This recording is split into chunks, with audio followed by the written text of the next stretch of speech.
No, I haven't, Patty. I could have sworn it was in there.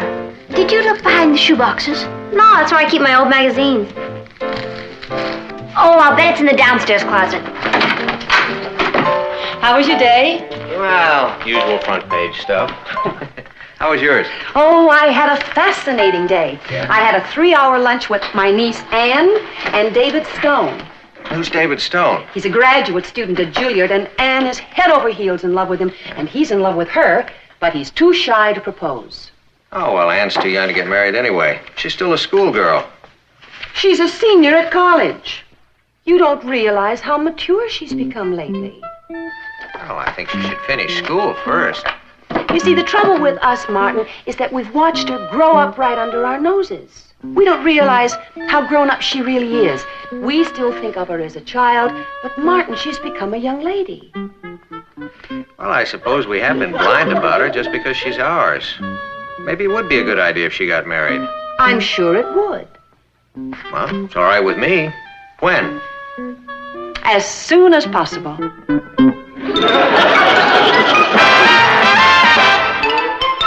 Meet Kathy, who's lived most everywhere, from Zanzibar to Berkeley Square. But Patty's only seen the sights a girl can see from Brooklyn Heights. What a crazy pair! But they're cousins, identical cousins all the way. One pair of matching bouquets, different as night and day. Where Kathy adores a minuet, the ballet russe, and crepe Suzette. Our Patty loves to rock and roll, a hot dog makes her lose control. What a wild duet, still they're cousins, identical cousins, and you find they laugh alike, they walk alike, at times they even talk alike. You can lose your mind when cousins are two of a kind.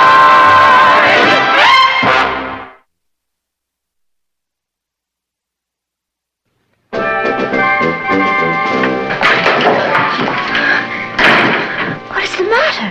They're after me.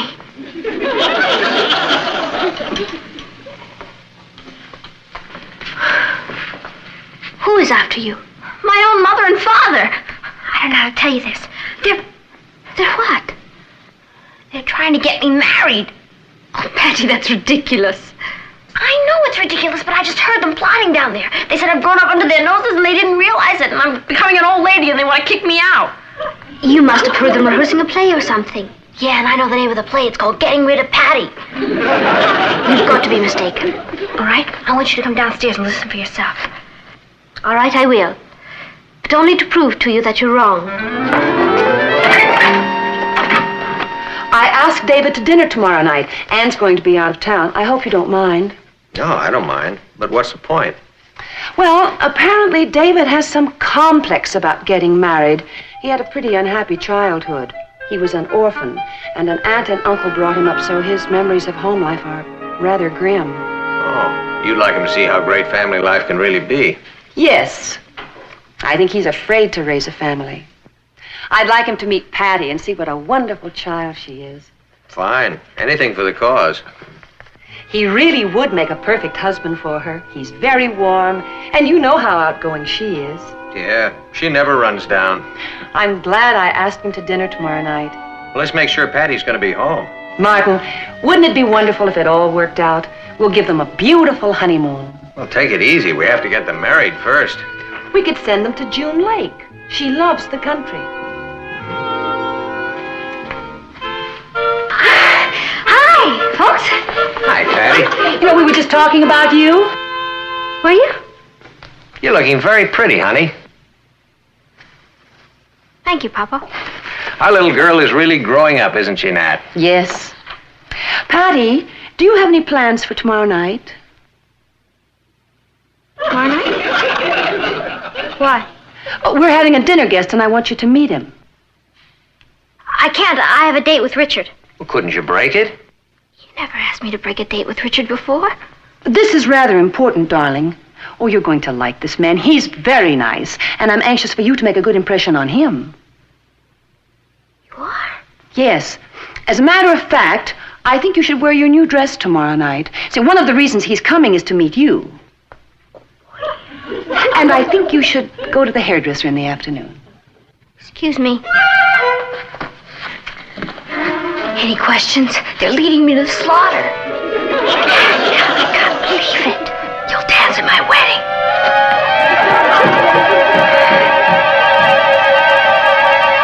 Hello, Uncle Martin. I'm Natalie. Hello, dear. Hello, Kath. Uncle Martin, I know this seems ridiculous, but Patty seems to think there's going to be a wedding around here. Does she? Well, with a little bit of luck, there will be. That's exactly... Oh. Who is the man? He's studying composing at Juilliard. He's a very lovely person. Excuse me. I wonder how Patty knew. Oh, kids today are marvelous. They sense things. To find out anything? Yes. They are trying to get you married. My own mother and father arranging a marriage behind my back to a man I'd never even seen. You think we were in the Middle Ages? Well, I won't marry him. I simply can't understand them. I'm not ready to get married, Kathy. I got a C- in home economics. Now, who'd want a wife like that? Oh, they sure must be anxious to get rid of me. Oh, I'm sure it isn't that, Patty. Papa was always talking about how expensive everything is. Maybe if I ate less, they'd let me stay. You've got to do something. I want Richard. Oh, Richard, I'm so happy to see you. Less than an hour ago. It seems like a lifetime. Oh, what's wrong? I have to break my date with you tomorrow night. Well, why? I'm going to get married. Oh? Well, what about Tuesday night? She's serious. Serious about getting married? What is it, a school play or something? No, it's real life. Patty, you've been watching too much television. You can't get married. You've got a C- in home economics. You see, he knows I'm not ready to get married. What's she talking about, Kat? I'm afraid it's true, Richard. Her mother and father are planning to get her married. Well, I'm not ready to get married yet. You're not the man they've chosen. You mean they want you to marry somebody else? Yeah, you're beginning to get the idea. Who is he? I don't know. I haven't met him. All I know is they're sending us to June Lake for our honeymoon because they think I like the country. Patty, they can't do this. They made me break my date with you tomorrow night because they invited him to dinner. And I'm supposed to wear my new dress and go to the beauty shop and be very charming. When you get married, it's going to be to me, and that's not going to be for a long, long time. You haven't met him, but he hasn't met you either. So? So, they told you to be charming. So? So don't. How can I help it? Hey, I get it.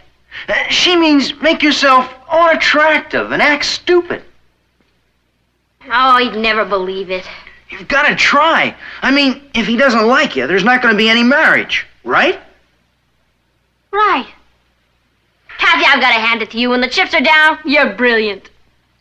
All right, let's figure out the kind of girl that would be least likely to appeal to him. He's a long-haired musician. A long-haired musician?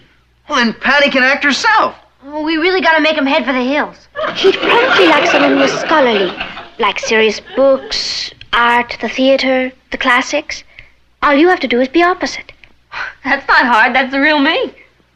All right, let's rehearse it. You really have to frighten him away tomorrow night. Richard, you be David. David, huh? I don't even like his name. I'll be your mother. Good evening, David. It's so nice of you to come. This is my daughter, Patty. Patty, David. I'm very happy to make your acquaintance. I've heard a great deal about you. Tell me, have you read any good books lately, David? Oh, yes, indeed. I just finished reading the Odyssey. I read the sequel, The Evensy. Pretty good, huh? Have you seen any good plays lately? Yeah, Gonzalez checked Mickey Mantle out on the top of the night with faces loaded. This is a rehearsal, Patty. Oh. Tell me, are you fond of Gluck? Only if it has a lot of cream and sugar on it. That should frighten him away. I can't wait till tomorrow night.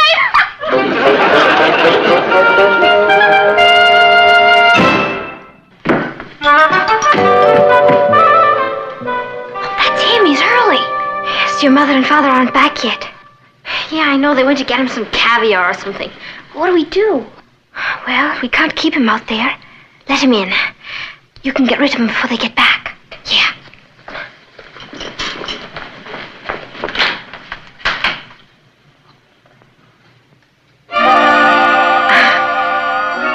Hello. I know I'm early. I'm David Stone. How do you do, David? I'm so happy to know you. Yeah. Well, why don't you come in? I'm Patty. It's my cousin Kathy. Hello. How do you do? Well, the Pioneer type should be back any sec. The pie... Oh. Well, if you'll excuse me, I have some things to do upstairs. Well, come on in and set us down. Thank you. You know, I'm really very happy that your mother and father aren't home now because I'd kind of like to get to know you a little better. Is that so? Well, I don't think I'm supposed to know this, but I kind of feel they invited me here tonight to turn me into a Benedict. A Benedict? Shakespeare, Much Ado About Nothing. Benedict was a character who was against marriage until one day he met the right girl and it changed his mind. You mean you're against marriage? Well, I had been up to now. You see, I had kind of a rugged childhood. I was raised by an aunt and an uncle who hated each other, and they battled constantly, and it made me pretty cynical about marriage and family. Me too. What do you mean? Oh, I've had a very unhappy childhood, too. Well, I thought this was such a happy family. Happy? Oh, it's brutal around here. Everybody hates everybody else. Why, we yell and scream at each other all the time. You do? Oh, yeah. I could tell you stories that would make your hair stand on end. Anne told me this was the happiest family she'd ever seen. Anne? Your cousin, Anne. You know her? Well, yes. Oh, well, she lied to you. It's yell, yell, yell all the time around here. Oh, Patty, have you seen... No! I want some more. Get out of here. See? Oh, of course. Who wants to be in the same room with you?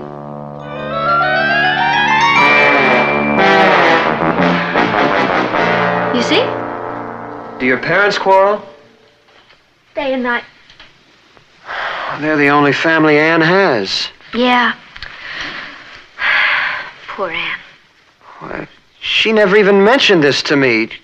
It must be terrible for her, just the way it was for me. Oh, even worse. When Papa loses his temper, he's a fiend. Anne is so shy and sensitive. Someone should take her out of all this. Yeah. Of course, I don't mind it here. I'm kind of used to it. I even like it here. I wouldn't want to leave for anything. David! Martin, this is David Stone. How do you do? Nice to meet you. I'm sorry we were so late getting home. I'm glad Patty and I have had a chance to talk. Yeah, we really understand each other. And I've made up my mind about something. Yes? I want to get married right away.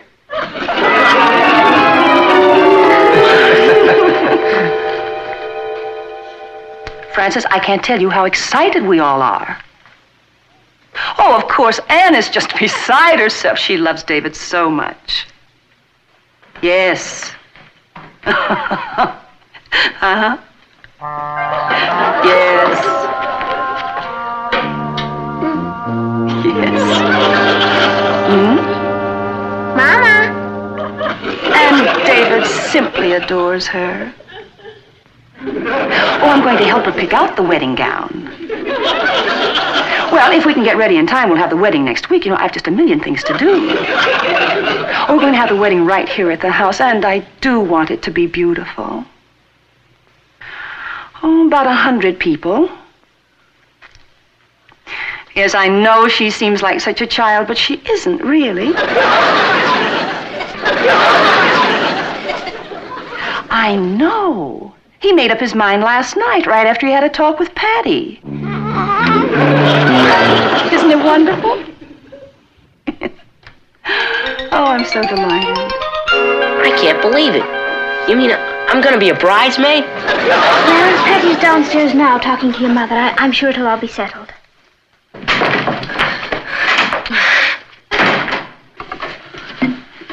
Did you talk to your mother? Yeah, it's all set. The wedding is next week in my former home. She wants it to be beautiful, about 100 people. Oh, Patty. Kathy told me the news, sis. I'm gonna miss you. I want you to come and live with me. Do you mean that? Of course I mean it. Gee, thanks, sis. You too, Kathy. Oh, and what about your husband? Oh, I forgot all about him. What time is it? Oh, it must be about 5 o'clock. Do you realize we haven't heard a word from David since he was here yesterday? Maybe he's forgotten about me. Oh, I wouldn't count on that if I were you. Yeah, I guess you're right. Or maybe he had to leave town or something. Patty, David's downstairs. He wants to see you. Oh, boy. I'm so happy. I can't tell you how much this means to me. Does it really, Mom? Oh, I've dreamed of this for a long time. Mom, I hardly know David. I've only met him once in my whole life. He's a wonderful man. You'll get to love him. Mom, I'm too young to get married. I should think so. We're moving the wedding from Wednesday to Friday. That'll give us 2 extra days. Oh, I've got a million things to do. I've got to arrange the minister, call the caterer, call the rental place. I don't know how we're going to get ready in time. My own mother, selling me down the river.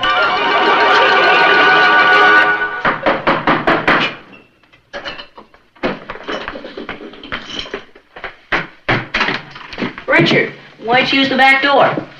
I didn't know if I'd be welcome at the front door anymore. I mean, since Patty is practically a married woman. She's not married yet. It's gonna happen any minute. I wonder if they're planning to invite me over to dinner. You know, old friends of the bride. I'm sure sorry about this, Richard. Could I fix you a sandwich? No thanks, I'm not hungry. You're not? I haven't been able to eat a bite since I heard the news. I don't want Patty to get married. But if she does marry, I'd like her to marry you. Thanks, Ross. I mean, you've got your problems, but at least I know what they are. I don't want a stranger for a brother-in-law. Maybe you're not gonna have a stranger for a brother-in-law. What do you mean? I mean, I'm not gonna let it happen so easily. You think any old joker that comes along can take Patty away from me? Now, wait a minute, where are you going? To see Patty through the front door.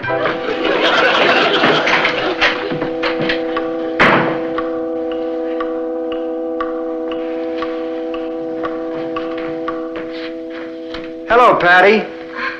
Hello, David. I've got to give you a kiss. Do you? I owe you so much. Me? Well, yes. Before I spoke to you last night, I didn't have any idea how much I wanted to get married. But now that I've made up my mind, I feel like a new man. You mean you still want to go through with it? I can't wait. The sooner the better. David, I think there's something you should know. What's that? I can't cook or sew. I have a terrible disposition and I have 2 cavities, an upper and a lower. See? Well, when we get back from the honeymoon, we'll just have to get you to a dentist. You mean that doesn't change your feelings about me? Of course not, Patty. Nothing could ever do that. Why do I have to be so irresistible? Anybody home? In here, Richard. Hi, Patty. Hi, Richard. I'd like you to meet David Stone. Richard Harrison. David? You're David? You've heard about me? Boy, that's the only topic of conversation around here. Well, I'm pleased to meet you. I'll bet you are. You're turning me into a laughing stock. I don't understand. No? Well, it just happens you're planning to marry my girl. Your girl? That's right, and I don't intend to give her up. What's he talking about? It's true. I didn't want to hurt you, David, but that's the way it is. You mean you knew about it too? Well, of course. Everybody knows it. Everybody but me. How long have you known her? A lot longer than you have. Richard Harrison. She never even mentioned you to me. You've been too busy sweeping her off her feet. It all happened so fast. And you're in love with her. That's right. Well, how does she feel about you? Tell him. Same way, I'm afraid. I can't believe this. You're just a kid. I'm not as young as I look. Anyway, Patty and I aren't ready to get married next week. But we will be, someday. Patty and you? That's right. That's why I can't marry you. You can't marry me. No. Oh, I hate these eternal triangles. But it wouldn't be fair to any of us. I know how hurt you must be. But I just can't go through with it. Patty, didn't your mother tell you? Oh, yeah. She told me how anxious you are to get married. And I hate to let her down, but please, try to understand. I think I do.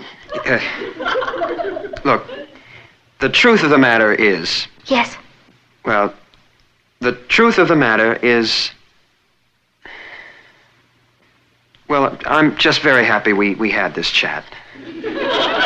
Yeah, me too. Do you think you'll be able to get over me? Well, not right away, of course, but in time. Thank you, David. You're a good loser. Thanks. I lost to a good man. Yeah, well, better luck next time. Oh, how am I going to break the news to the parent figures?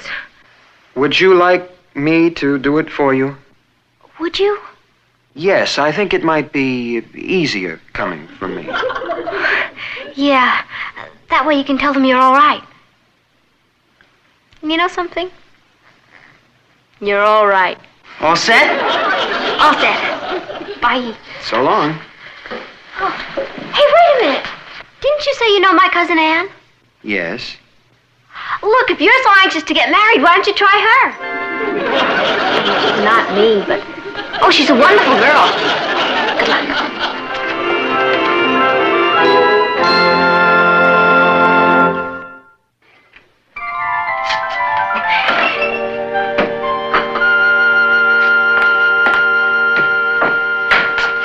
Incredible how great everything turned out. I told David about Anne Monday, and he's marrying her Friday.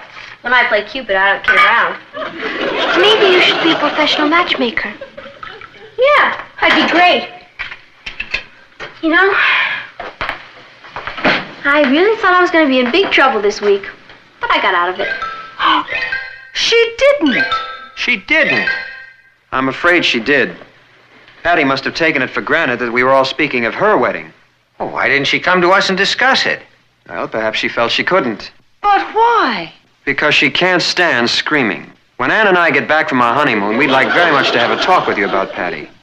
We think perhaps she may be happier living with us. Living with you? Well, Anne and I have discussed how unhappy Patty is living here at home, and we've decided that... Patty unhappy at home? Where'd you ever get that impression? It's not an impression. She told me. Well, I mean, she wasn't complaining. She merely said that she'd never leave you, but Patty's a very sensitive girl, and she just can't stand watching you two fight constantly. Watching us fight? Yelling and screaming at one another. Patty said that? That's right. Well, for your information, there is no yelling around this house. Patty! Patty, come in here! Well, now, wait a minute. I didn't mean to start another family row. I just thought that if there was something wrong, perhaps we could help the situation. Don't worry, we're going to do something about it. Patty! Yes, Pa, would you call me? Yeah, I have a bit of news for you, young lady. Oh, yeah? What's that? You're in trouble again. I know, Now, about our yelling at you, where do you get off telling people a thing like that? Just told me, and I figured that maybe there was some...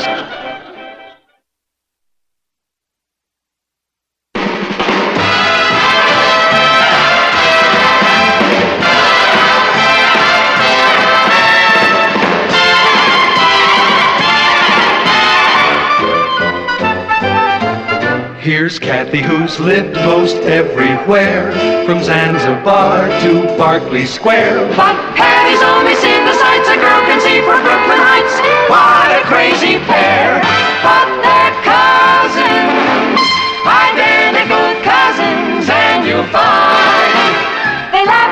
walk alike, at times they even talk alike. You can lose your mind when cousins are two of a kind. Sakes, must you? Must I what, sis? Make noise like a hungry hippopotamus. Yep. Morning, everybody. Hi, Papa. Hi. For you, dear, airmail special. Hey, it's from Cousin Gaylord. Cousin Gaylord? Yeah, he's a fairly distant cousin, Kath, one of the Atlanta lanes. He says, howdy, Cousin Martin. We all as fine as wine. Hope you all are the same. Me and Sissy are busy. That's Cousin Gaylord's wife. Me and Sissy are busy on boll weevils at the store, but glory be, things are booming. Well, isn't that nice? Which brings me to the reason for writing. Our little gal Betsy is coming home from boarding school on vacation, and her mommy and me are just too darn rushed at the store to look after her proper. So I was hoping you could put her up for a couple of weeks. Why, of course, we'd love to have her. Oh, Natalie, you have enough to handle around here as it is. Oh, I don't mind the extra work. It's only for a couple of weeks. Now, this is a big house, Nat, and you have practically no help. So much as I'd like to have Cousin Betsy come, I'm afraid I'm going to have to say thank you, but no thank you. I'll get it.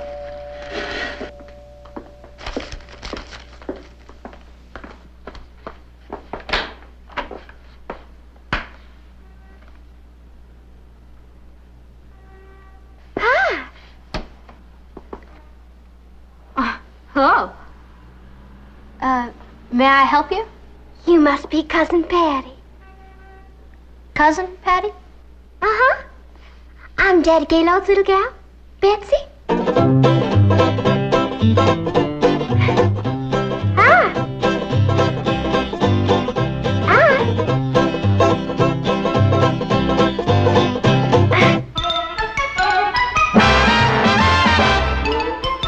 Meet Kathy, who's lived most everywhere, from Zanzibar to Berkeley Square. But Patty's only seen the sights a girl can see from Brooklyn Heights. What a crazy pair! But they're cousins, identical cousins all the way. One pair of matching bookends, different as night and day.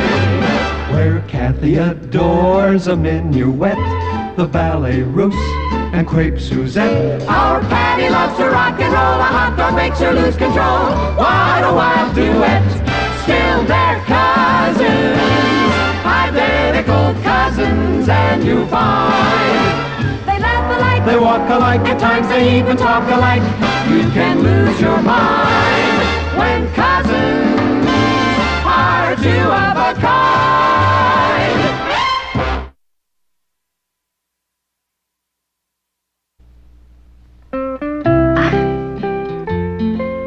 She's sweet. That's Sarah Jane. Hey, now there's a doll. His name's Grady Tyler. Oh, so you steady? No, just a boy I date. Wow. That's Carson Culpepper. I date him, too. And that's another boy you date. Uh-huh. They all are. Come on now, Betsy. You're not going to tell us you go out with the whole football team. Of course not, Cousin Patty. Just the backfield. They're all back home. I don't know any boys here. Betsy, tell you what. Tomorrow we'll go down to the shake shop so you can meet some of the fellas. Oh, please don't trouble yourself. Oh, it's no trouble at all. You're both so sweet. But honest, back home I'm happy just to sit and read a good book. When do you find the time?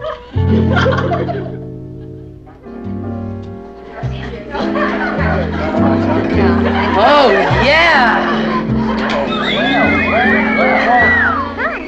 You see, Betsy, they do notice you. My, Nolan boys sure are friendly.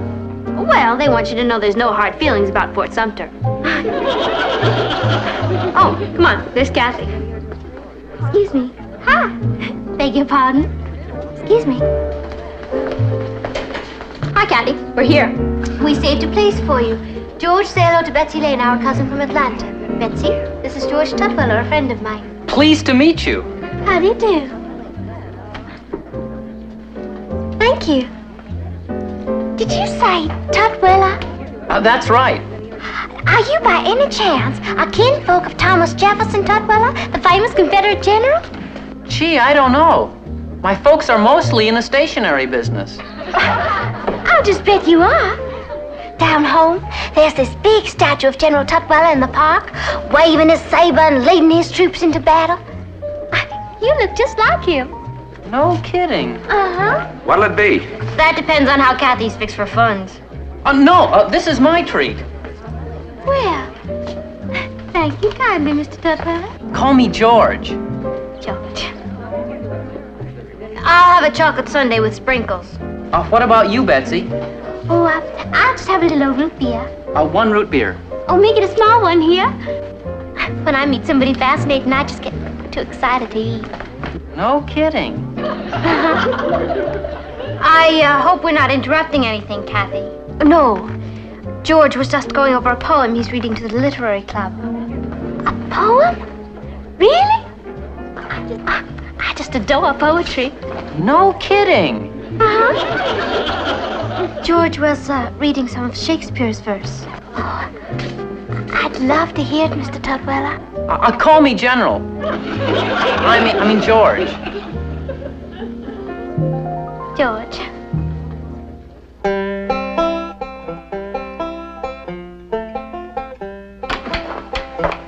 Hello, Patty. Hi, Kat. What are you doing home? I thought you had a date with George Tutwiler.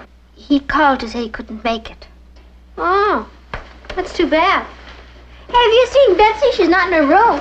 No, she went to the movies with George Tutwiler. Shit. Why, that sneaky little thing. No, she's not, Patty. She told me he asked her to go. Oh, why didn't you tell her to lay off? Well, how could I after she'd accepted? She'd have been terribly embarrassed. Yeah, I suppose so.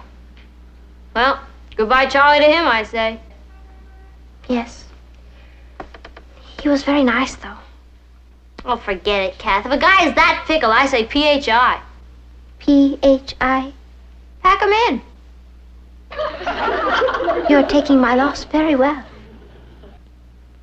I'm sorry, Kath. Hi, yo. Oh, hi, Betsy. How come you're home so early? Because Mr. George Tutwiler is a total disaster. What happened? Our wagon train was attacked. You what? George took me to a cowboy movie. I've never been so bored in all my living days. I'm sorry it was such a dull evening. Oh, it wasn't all bad. At the popcorn stand, this real cute boy came up and introduced himself. Oh? What was his name? Robert? Or was it William? Darn, I can't recall. Oh, well, chin up. It'll come back to you. And if it doesn't, he will. Yes, I do believe I'll be hearing from him. Oh, let's hope so. We wouldn't want you to get the impression that all northern boys are as pokey as old George. You know something? I'll just bet he was fibbing when he claimed to be kinfolk of General Thomas Jefferson Tutwiler.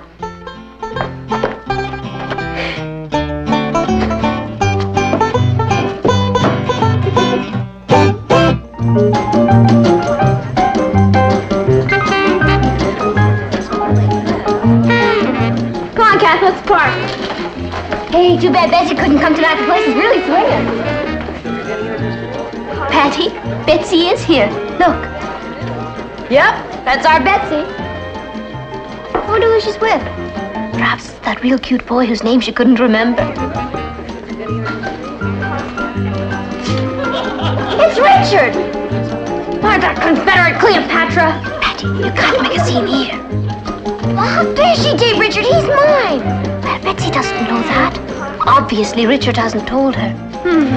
Why do I get my hands on him? Why bother? I say goodbye, Charlie, to him. What? Well, if a man is that fickle, forget him. I say P.H.I. That cute boy I met took me to the pictures. Turns out his name's Richard Harrison. You don't say. Then maybe you'd like to have this for your collection. Why, it's Richard. Patty, you're the living end. Love, Richard. had no idea. No. I'm sure Richard was too busy to bring it up.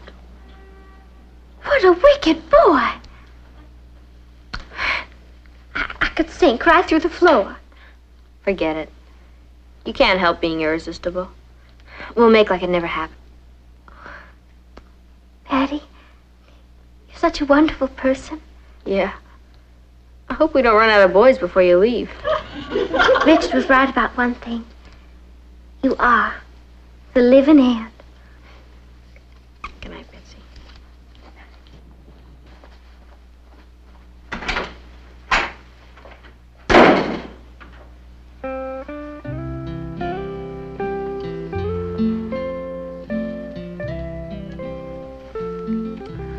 I just love being here with Patty, Sarah Jane.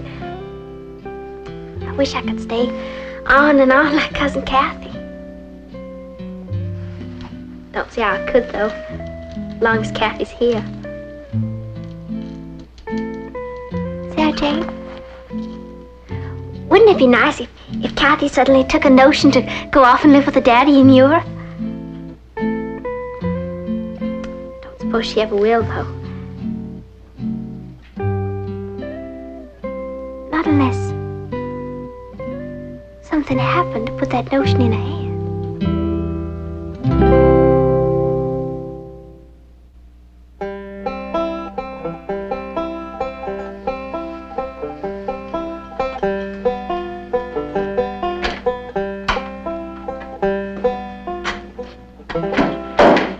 Cousin Kathy, could you help me take up the hem of this dress? Oh, certainly. I was just finishing a letter to my father. Oh. Where's your daddy now? In Rome. Next week, India. My, I bet you miss him a lot. Terribly. That's why I write such long letters. Don't you ever get to see him? Oh, on his vacations. We have marvelous times. But then there's always the day when we have to say goodbye again. That must be just awful. Patty and Aunt Natalie and Uncle Martin and Ross make it a lot easier. My, they're real folks. They certainly do make a person feel welcome. Yes, they're pretty special. Indeed they are. I mean, no matter how long you live here, Cousin Kathy, I'll bet they'll never let you feel you're in the way. In the way? Oh, but you're not. You're family. Oh, and you and Patty get on so well. Yes, we do. My, that's wonderful. You know, I recall once when my mama invited her sister to come and live with us. After a while, Mama couldn't wait for Andy to get up and go. Her own sister. Well, perhaps Patty and I are lucky that we're only first cousins. Shall we have a look at that dress? Yeah.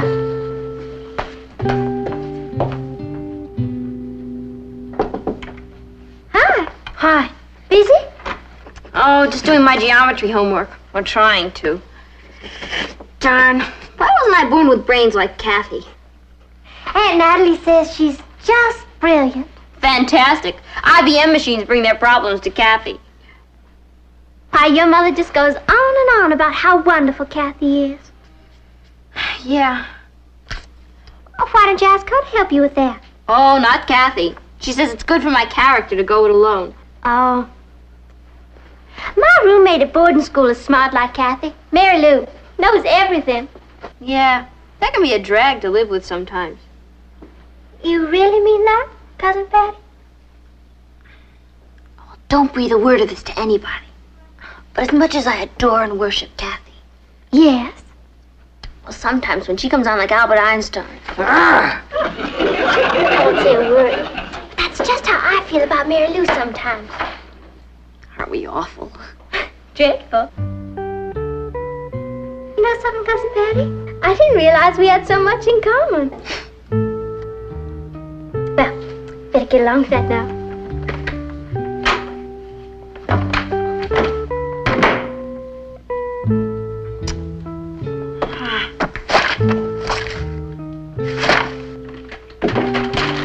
Hello, Patty. Hi, Kath. What's the square root of 17? Figure it out. Thanks a lot. I haven't got time. Oh? What's your hurry? I'm taking Betsy to that dance at the Y tonight. You want to come with us? No, thank you. I think I'll stay in and wash my hair.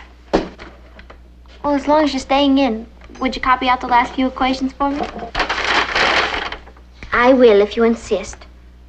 But I really think you ought to do it yourself, Patty.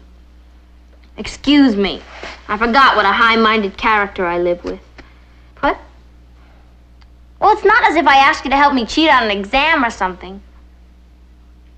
Patty, what's gotten into you? Nothing. It's just I hate this assignment so. All right. I'll finish it for you. No, I'll do it.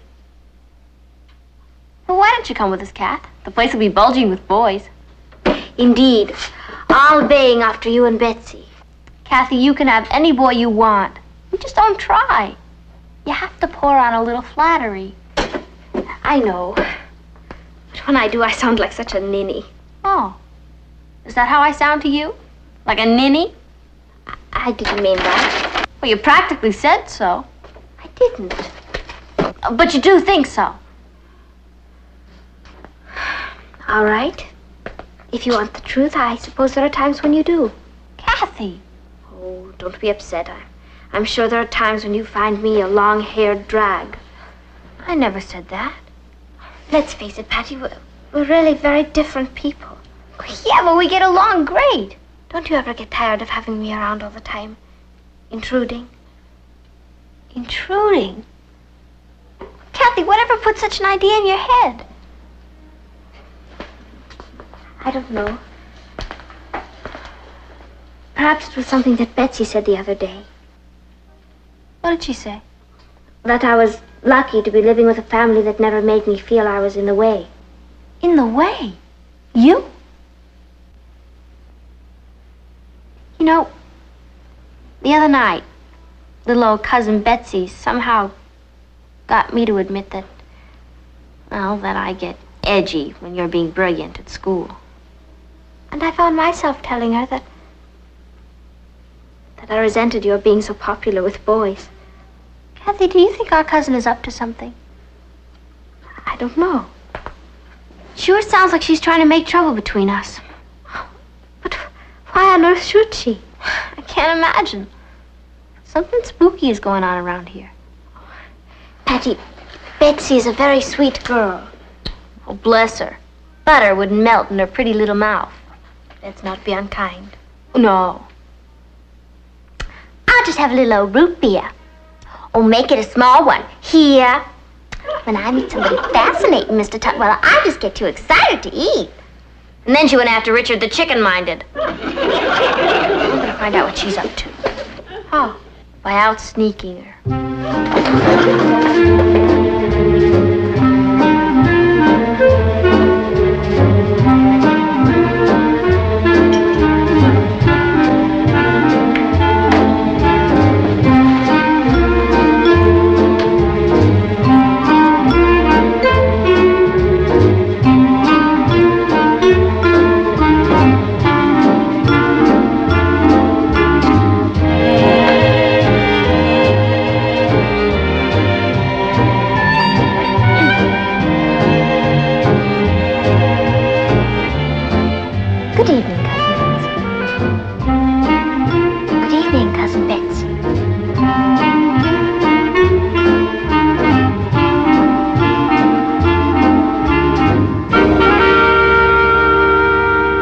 Good evening, Cousin Betsy. Well, hi, Kathy. Patty will be right in. Oh, thank you. Aren't you going to come with us, Kathy? No, I never have much fun at dances. I understand. It must get tiresome seeing Patty with all the boys. Oh, you think so? Yes, I'm afraid it does. It's a shame. I mean, you'd think Patty'd make a little more effort to see that you had a good time, too. I'm sure she tries. Sometimes. I doubt it. Cousin Kathy, has it ever occurred to you that maybe Patty enjoys sashaying up with the boys while you sit off in the corner? Cousin Betsy. Oh, Betsy, here's that pin you wanted to borrow. Kathy.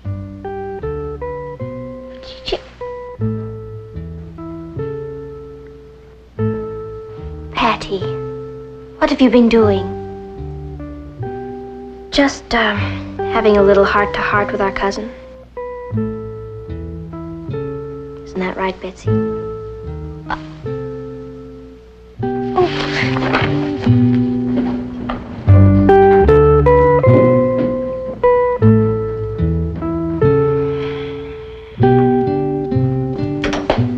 I agree with you, Patty. It was shameful of Betsy. Yeah, but why would she do such a thing? Well, perhaps your father can tell us when he's through talking to her. No, I don't really care. I just wanted to go home. Well, Papa?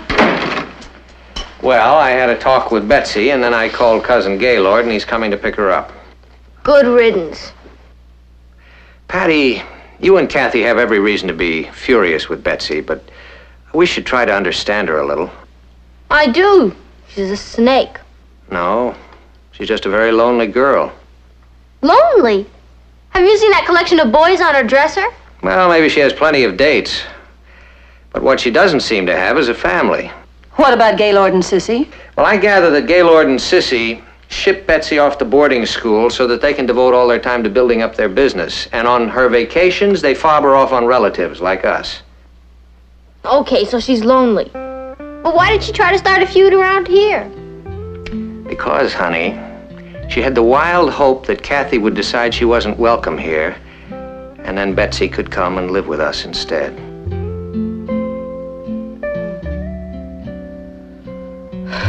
Boy, she must have been desperate.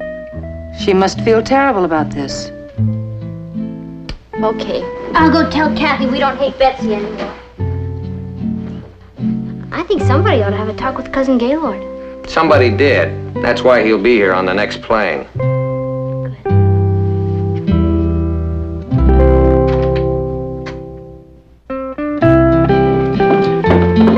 And next summer we want you to come and stay with us. Do you really mean that, Cousin Patty? Of course. And so do I. Betsy, look who's here. Daddy! Howdy, honey. I didn't know you were coming. I know you didn't, honey, but aren't you glad? Yes. Howdy, Cousin Natalie. Hello, Gaylord. Daddy, I'd like you to meet Cousin Patty. Hi. And Kathy and Rose. Howdy, y'all. Hey, they all talk like that. Betsy. Oh, honey, I'm so glad to see you. You came too. Of course I did, honey. Howdy, everybody. I'm just thrilled, but it didn't need both of you to come to fetch me home. We're not going home just yet, gal. Daddy booked us into a hotel here, honey, for a whole week. Right, us country cousins gonna see the big town. Golly. Yes, sir. Me and your mommy got a heap of catching up to do. Daddy decided, honey. You're transferring to the high school back home so we can get acquainted with you. You hear that? But, Daddy, who's going to take care of the store? Hang the store. I want to enjoy my pretty daughter's company before some smart young fella starts keeping it with her. Come along, gal. I'm mighty grateful to you folks. I'll drive you to the hotel. Thank you, Rose. Thank you. Bye now. And thank you all for being so wonderful. I'll be seeing you. Thank you very much. Bye, y'all. Bye. You all come back. Here?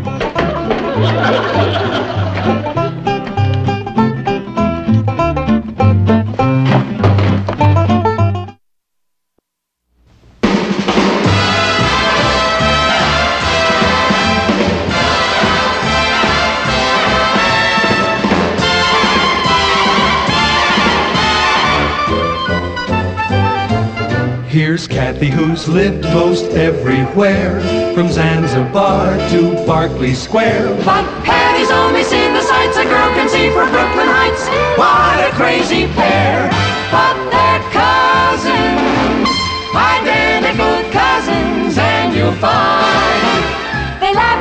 They walk alike, at times they even talk alike.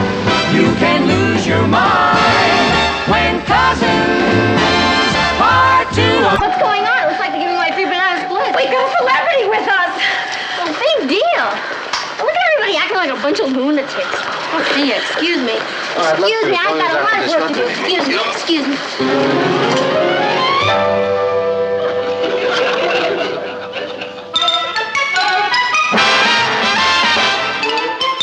Meet Kathy, who's lived most everywhere, from Zanzibar to Berkeley Square. But Patty's only seen the sights a girl can see from Brooklyn Heights. What a crazy pair! But they're cousins, identical cousins all the way. One pair of matching bookends, different as night and day. Where Kathy adores a minuet, the ballet russe, and crepe Suzette. Our Patty loves to rock and roll, a hot dog makes her lose control. What a wild duet, still they're cousins, identical cousins, and you find they laugh alike, they walk alike, at times they even talk alike.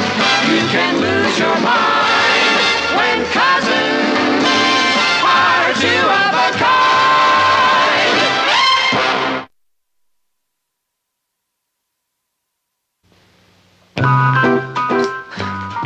You know, the old school hasn't changed at all. Even the kids look the same.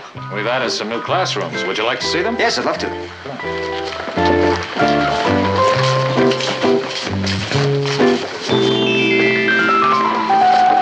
Patty, I thought you had a math class. Who wants to go to a math class when she can look at Sal Mineo? Richard, did you see him? I saw him. Oh, did you ever see anything so dreamy? I wonder what he's doing here anyway. He used to go to school here. You're kidding. No wonder they call it the hallowed halls of Brooklyn Heights High. Patty, will you please get that look off your face? Richard, he's a big star. I could get discovered. You mean found out? I'll bet you he's come here to find new talent at his old high school. Of course. He wants to make somebody a big Hollywood movie star. Why not me? He's here because he's going to star in a new television series. He plays a school teacher, and they're going to shoot some background stuff. I knew it. It's fate. What's fate? They're going to need somebody to show them around school. Somebody who knows all the ropes. Somebody who can make life pleasant and easy for them. And guess who that someone is going to be?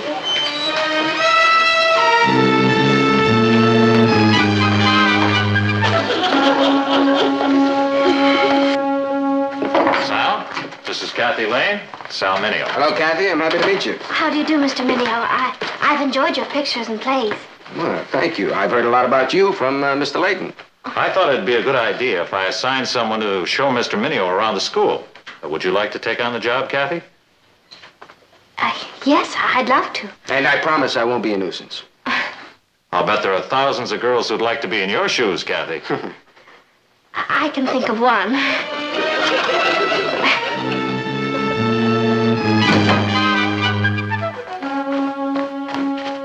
Hey, where were you all day? You missed all the excitement. Oh, what excitement? Oh, nothing. There was just a movie star at school, that's all. I touched him with this hand. Oh, you should have seen him, Patty. As a matter of fact, Patty. Fantastic. And he acted just like he was an ordinary human being. Patty, you know, you could tell he was a movie star just by looking at him. He had that kind of shining quality. I hear he's going to be around school for a while, doing research. You know, I'll bet Mr. Layton asked me to show him around. Oh, hi, group. Hello, Patty. Did you know there was a movie star at school today? Oh, yeah, Kathy mentioned it. Isn't it nice that Mr. Layton asked Kathy to show him around?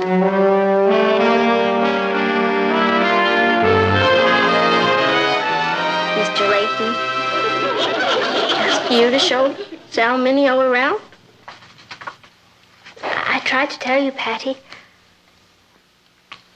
I think it's just great. I wish you and Sal every happiness. What's that all about? I think Patty was hoping they'd ask her to show him around. Perhaps I could talk to Mr. Layton. I think we better let well enough alone, Kath. I'll go talk to Patty. I've got that old here we go again feeling. I don't think there's anything to worry about. I hope you're right. Patty's never been exposed to a star before. She might just go right into orbit.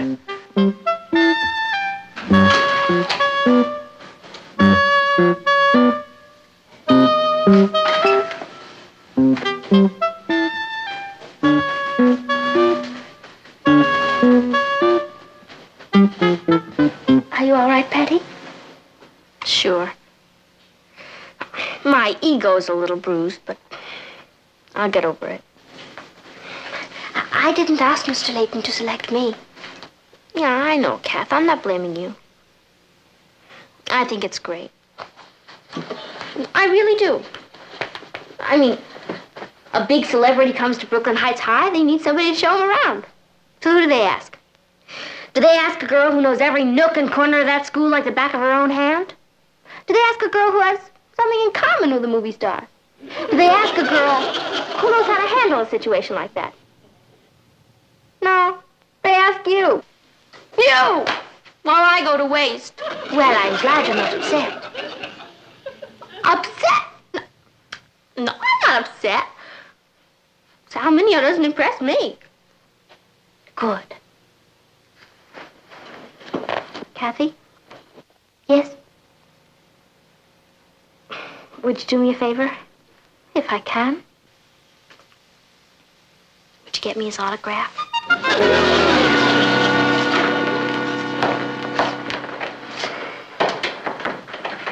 Oh, boy, this room really brings back a lot of memories. Does it? Oh, yeah. You know, a lot of this is new. Oh, yes. We pride ourselves on being a very modern high school. Well, I bet there are a couple of things that haven't changed. Like, what's the new hangout? Hangout? Yeah, where'd all the kids go after school? Oh, there's a place around the corner called the Shake Shop. Well, I'd like to see it. And I'll tell you what, after school, I'll buy you a soda, huh? Oh, I'd like that very... I'm afraid I have another engagement. But, I think I know someone that I might be able to persuade to go with you.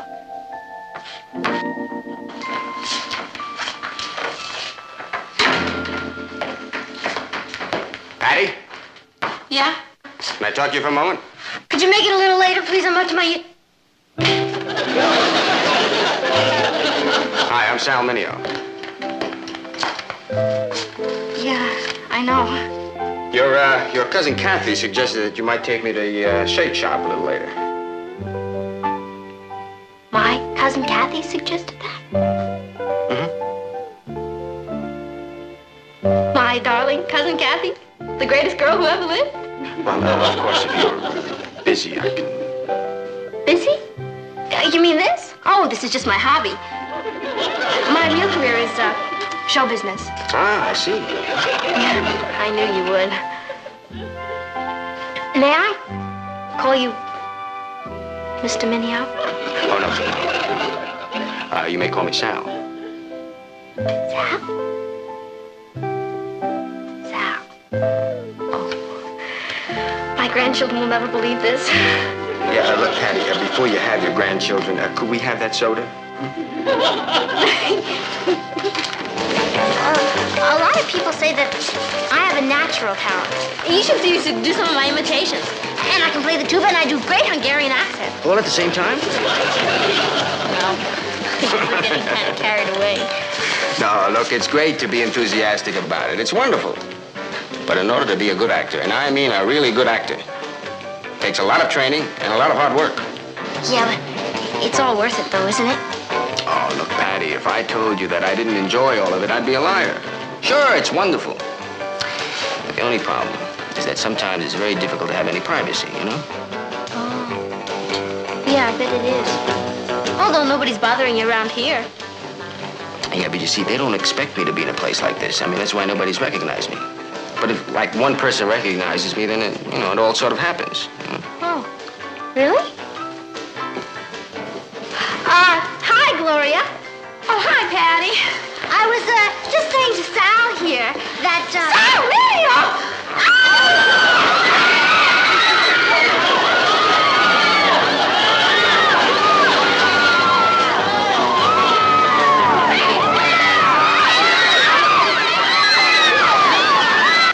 Hey, request for a new album.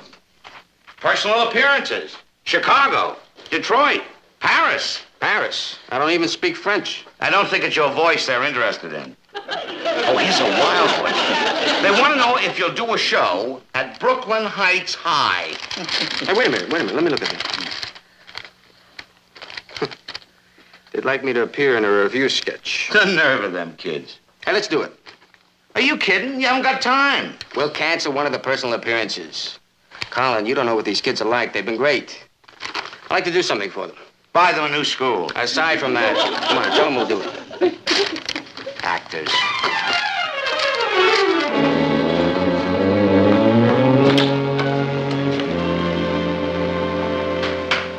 Hello, Patty. Oh, this is Colin Harvey, my manager. This is Patty Lane. Hello, Patty. Hello? May we come in? Oh, yeah, sure. Right there, hello. It's, just Sal Mineo and his manager. My gosh, it really is Colin Harvey. Ross. Hello, Sal. Hiya, Kathy. How are you? This is Kathy, my cousin Kathy, Colin Harvey, and my brother Ross, Sal Mineo. Hi, Ross. How are you? Kathy, Ross? Colin Harvey. Oh, this is my mother. How do you do? And my father. How do you do? And Sal Mineo. Nice to meet you. Mr. Harvey. How are you? Nice to meet Hello. you. Say, you know, you two look a lot alike. Do you really think so? Yeah. Hasn't anybody ever mentioned it before? Well, it has been commented on once or twice. Sweet little place you got here. Thank you. Funny how they build houses outside of California. Look, I'm sorry if we're intruding. Intruding. Oh, you know, the Brooklyn Heights High School has asked me to appear in a review that they're doing. Oh, but of course you're much too busy. That's what I told them. Oh, but I'm going to do it. You are? Oh, sure. That's wonderful. What are you going to play? Well, I thought I'd do a sketch about a high school teacher. Oh, like your new television series. Yes, that's right. Yes. And, well, I need a girl to play opposite me in the sketch. Oh, and that's why you came here. Oh, well, you haven't made a mistake. Really, everything's going to be just great. Kathy will be beautiful. Congratulations, Kath. Patty, he hasn't said who he wants for the part yet. Well, he certainly wouldn't want me. Well, you see, actually, this part, it doesn't call for a girl that, that speaks with a Hungarian accent or plays a tuba. Oh, no. But, Patty, if you want the part, it's yours.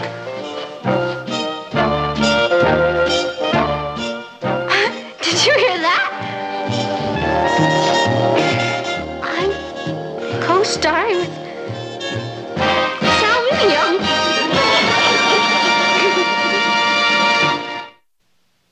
Mr. Gregory, I have a problem. Mr. Gregory, I have a problem. Mr. Gregory, I have a problem. I'll say you have. Oh, hi, Richard. What's the matter with you, Patty? I was just rehearsing. I'm co-starring with Sal Mineo. Co-starring.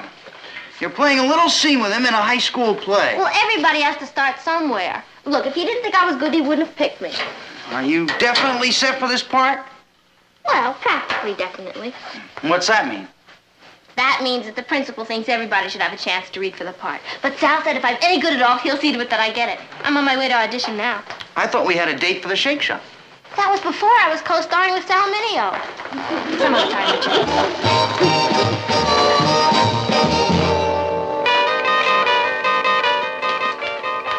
Hello, Richard. Hello, Kathy. Is anything wrong? Yeah. Sarah Bernhardt's off again. Oh, I wouldn't worry about it. It's only for one performance. If Patty gets that part, she's going to be impossible. Well, perhaps she won't get it. What do you mean? Do you remember what happened the last time she tried out for a school play? Sure. She froze up and... She froze up. She froze up. That's why I came to you, Mr. Gregory. Because you're so gentle and kind and wise. Now that I've seen you, I think I know what to do. Thank you. Goodbye. How did I do? Oh, you were very good, Gloria. We'll let you know. Well, goodbye. Goodbye. Thank you. Who's next? Patty Lane. Patty Lane! Here I Hi, Patty. Hey, now look. Look, I want you to be as relaxed as you possibly can, okay? Oh, yeah, I'm not nervous. I feel great. Are you sure? Yeah, I never felt better in my life. Let's try it. We start the scene with Mr. Minio seated at the desk. You come in to see him. You're very nervous. Oh, no, I'm not. I really feel great. I meant you're nervous in the scene. Oh, yeah, I'm nervous in the scene. Let's try it.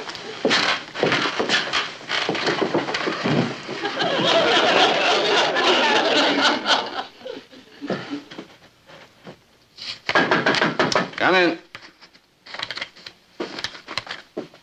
Mr. Gregory? Hello, Susan. Sit down. Thank you. I'm sorry for intruding like this. It's perfectly all right. Now, what can I do for you? I'm afraid I have a problem. I've tried to figure it out, but it's too big for me. Oh? It concerns another teacher in this school. I don't know how to handle it. Well, now, who is this other teacher? Miss Morgan. Oh, your history teacher. Yes, sir. She's in love with my father. No. I saw them together last night. She knows that I know she loves him. And now I have to face her. What can I say? Well, that's a very difficult problem. I know. That's why I came to you, Mr. Gregory. Because you're warm and kind and understanding. And now that I've seen you, I think I know what to do. Thank you. Goodbye. How was I? You were marvelous. Excellent, young lady. Excellent. What did you say your name was? Patty Lane. I told you you'd be wonderful, didn't I? That was nothing. Wait till you see me opening night.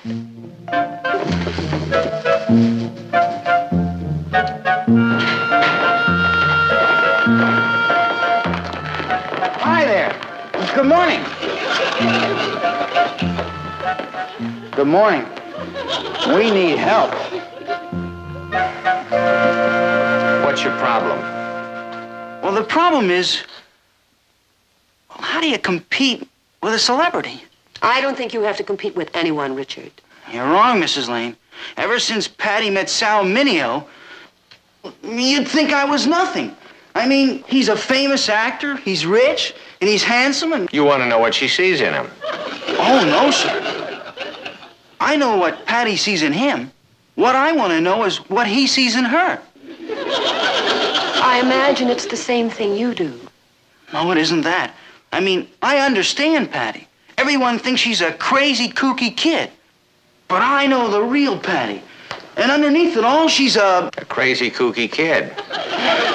No, she's not, sir. She's a very sincere, warm girl. And she deserves everything she wants out of life. If she wants Sal Minio, I'm not going to stand in her way. Richard, did you come here to fight for her or give her up? I'm not sure. I want to do what's best for her. I think it would help if you made up your mind. Well, even if I decide to fight for her, what chance have I got? I mean, he's got everything, and I'm just a handsome, intelligent boy. You really want some advice? I'd sure appreciate it. Why don't you just sit tight? I have a notion the boy next door is going to win the girl. I hope you're right, sir. I sure hate unhappy endings. I'm more nervous than if I were going to a Broadway opening. Where's Sal Minio's co-star? Isn't she coming with us? Oh, she's already at school, Uncle Martin. Yeah, she's been there since yesterday. She is so excited about this. I saw her at the rehearsal. She was very good. I wish she'd make up her mind what she wants to be. She's driving me crazy. Well, let's go. We don't want to be late. Thank you.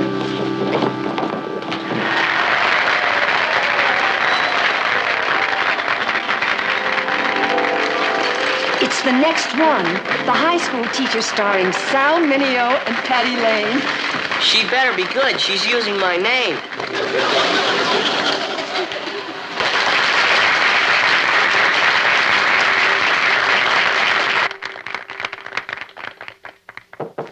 Come in.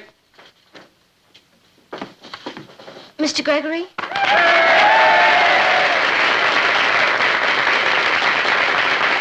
Hello, Susan. Sit down. Sit down.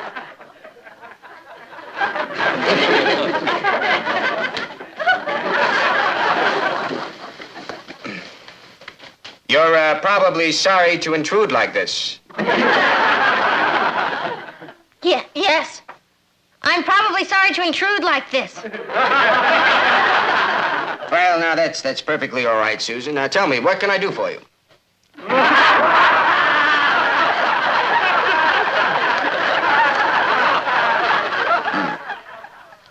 I suppose you have a problem and you've tried to work it out, but it's too big for you.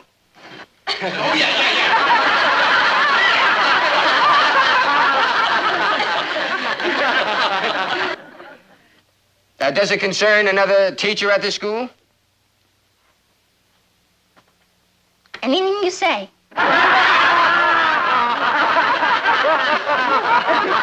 Yes, well, it's probably Miss Morgan, your history teacher, and you found out that she's in love with your father. She is.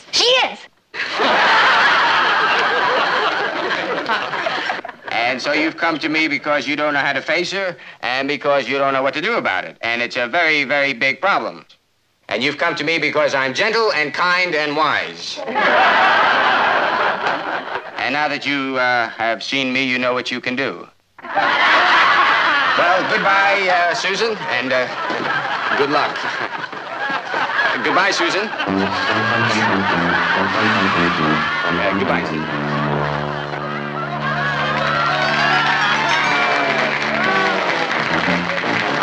That girl's got a lot of problems. Well, she's done it again.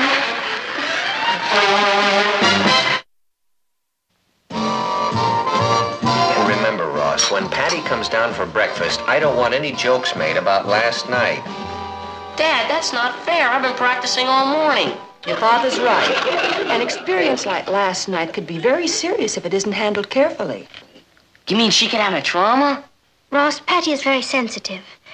She was counting a lot on that play. And I think it was particularly upsetting because it happened in front of Sal Mineo. I wonder how he felt. Well, there's no telling what this could mean to Patty. Why, she might become hard and bitter. Or shy and withdrawn. Gee, I had no idea that this could be so serious. After all, it was only a high school play. But that's just the point, son. It happened in front of her peers. Patty is going to have to face them today. Don't you realize that she'd be worried about that? I hadn't thought about it that way. I'll be real nice to her.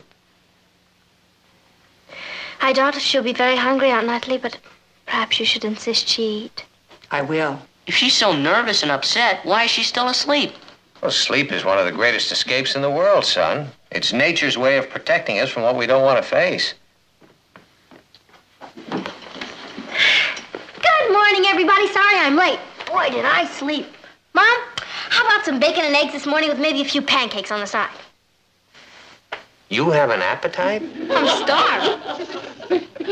How about that crazy play last night? Did you ever see anything like that? Well, it wasn't that bad, Patty. Not bad. Did you see what Sal Mineo did to me? No, what did Sal Mineo do to you? Well, he stole all my lines. He was afraid I was going to walk off with the show. So he said everything I was supposed to say. That's the trouble with actors. The minute you put the spotlight on them, boom.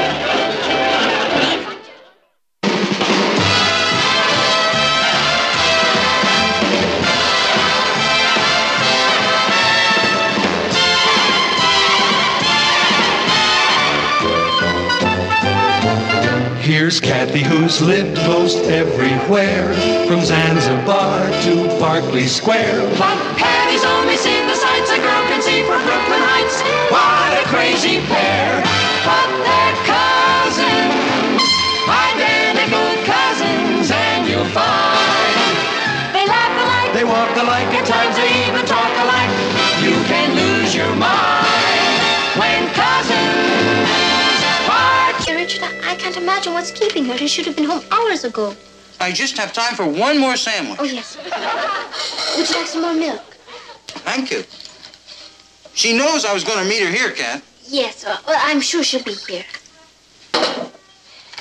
Richard, could I ask you a personal question? Sure, go ahead. Are you gonna marry Patty? Ross. Why can't I ask him? He'd be my brother-in-law. Well, she's crazy about me, but I don't know if I'm going to marry her or not. Has she asked you yet? Ross, it doesn't work that way. You don't know Patty. Gung-ho group! Gung-ho yourself. You know, you're an hour late. It was for a good cause. Where were you, Patty? At church. On a Wednesday afternoon? Mm-hmm. The church is having a big bazaar, and I'm on the committee. They asked all of us to come up with ideas to raise money. It's a lucky thing they have me. I came up with a blockbuster. You gonna run a crooked poker game? No, I suggested a raffle. It should be a cinch to raise at least $100. That's a wonderful idea, Patty. Yeah, that sounds great. What are you going to raffle off? You.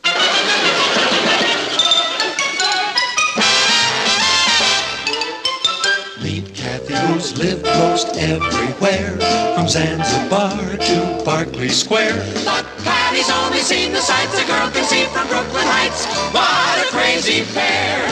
But they're cousins, identical cousins all the way. One pair of matching bookends, different as night and day.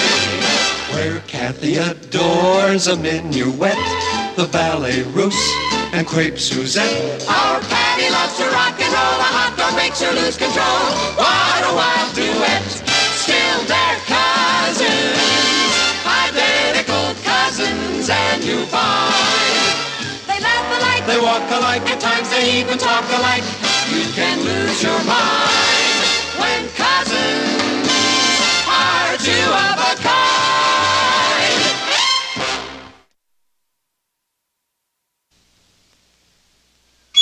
Patty, you're not serious about raffling me off.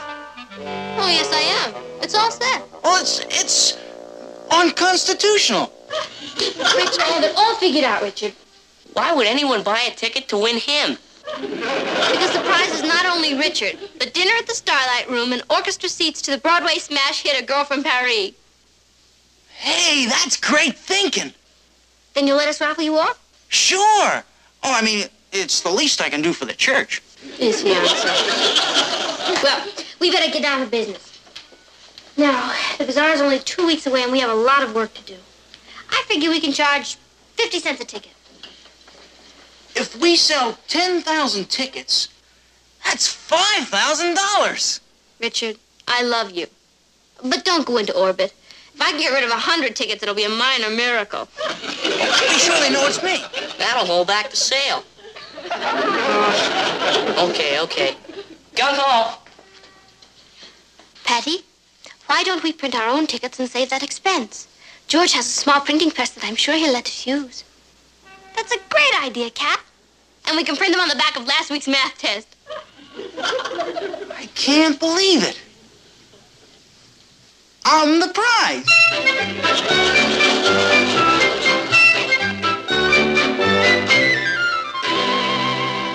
Finish one? There you are. Thank you. Here, Kathy, okay? Yeah. Your staples. Hi. Hi, Slane. How are you? Gee, it looks like a bookie joint. How do you know what a bookie joint looks like? I watch TV. How the tickets coming along? Great. Here, let me show you one. What do you think of it? Win Richard Harrison. That's a catchy heading. A fab dinner at the Fab Starlight Room, followed by orchestra seats to the Fab hit The Girl from Paris. Well, Fab. thanks, Mom. How many of these are you printing? 100. I'm buying 10 of them myself. That's very charitable of you. Not only that, it gives me 10% chance of winning. See, I don't want Richard taking anybody else out. And this way, if I win, it'll work out great. The church will get its $50, and Rich and I'll get a dinner at the Starlight Room and orchestra seats to the girl from Paris. Good luck. Thanks, Rocco. See ya. See ya.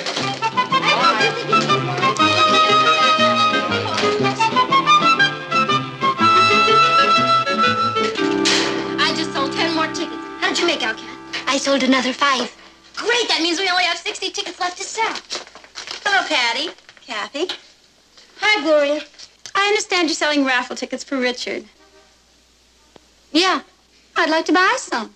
Oh, gee, that's a shame. We're all sold out. Oh, but we have a class to make. You're absolutely right, Kathy. She's always worried about being late for class.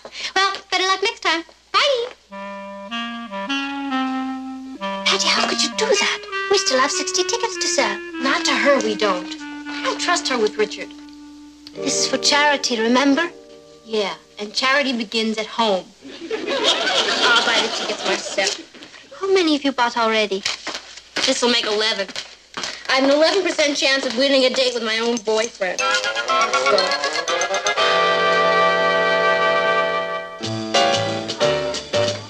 Hi! How many tickets would you like to buy to a charity raffle? Only 50 cents to win an evening with Richard Harrison at the Starlight Room and to see the new Broadway smash hit, A Girl from Paris. I heard about this. I'll take 2. Thank you, Mary. Here you go. Good luck. I'll take 1. Oh, find another one. I'll buy 1. Just a second. Sorry, all sold out. Bye. Hi, Patty. Where you been? Selling pieces of you. I sold 5 more tickets. Boy, I'm selling like hotcakes. What do you have, Patty? The usual. 1 double coconut thrill, extra chocolate syrup, heavy on the sprinkles. Right. Sammy, would you do me a favor? What can I do for you? Sell these for me? What are they? Tickets to a charity raffle. Yeah, I'm the prize. Does everyone know that? Look, all you have to do is put them on the counter and collect the money. They practically sell themselves. What do you say? Have I got a choice? Thanks a million, Sammy. You've just made a great contribution to the American way of life.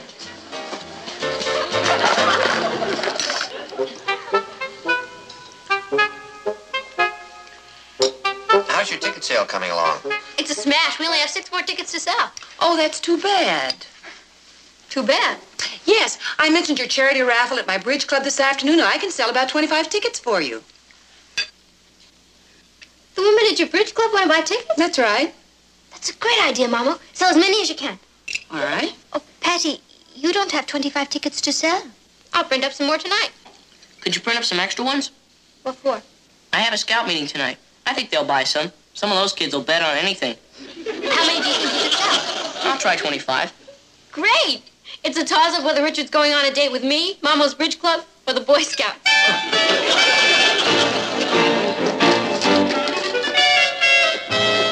Will 50 be enough? Well, maybe you better print an extra 10, just for luck. Okay. Who did you say is buying those extra tickets, Patty? Oh, just a group of girls around town. Yeah, that's great. You know, this is one of your better ideas. I'm glad you like it. You know, it's kind of exciting, not knowing who's going to win me. Oh, here they are. I have a pretty good idea.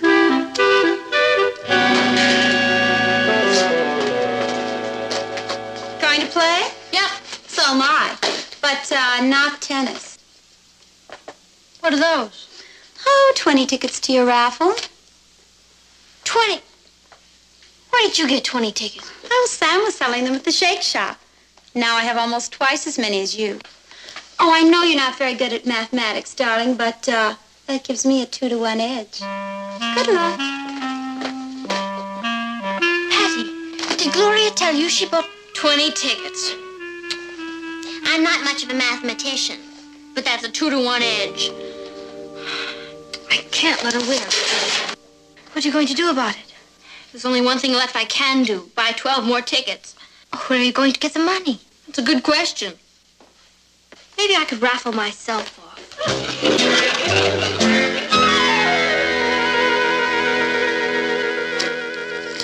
Would you believe it? We've sold a grand total of 204 tickets. 205. I just sold my last ticket. Great. Who did you sell it to? I'd rather not say. It's too silly. Oh, come on. Who was it? I'd rather not say. Okay.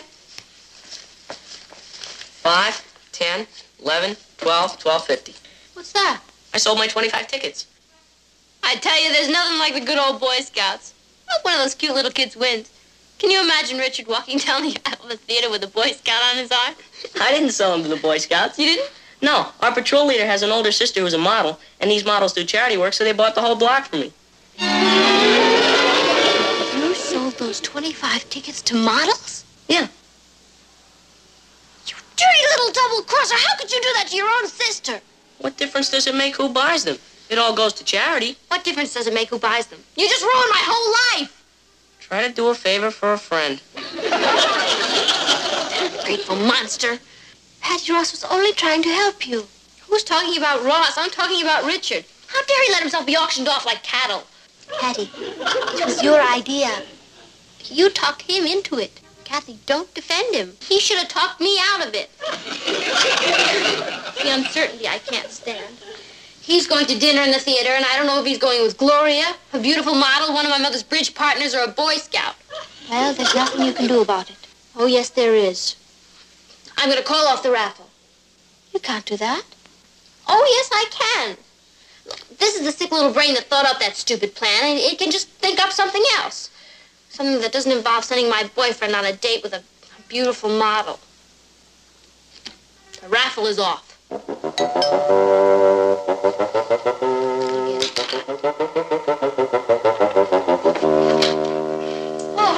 Hello, Patty. I'm so glad I caught you at home.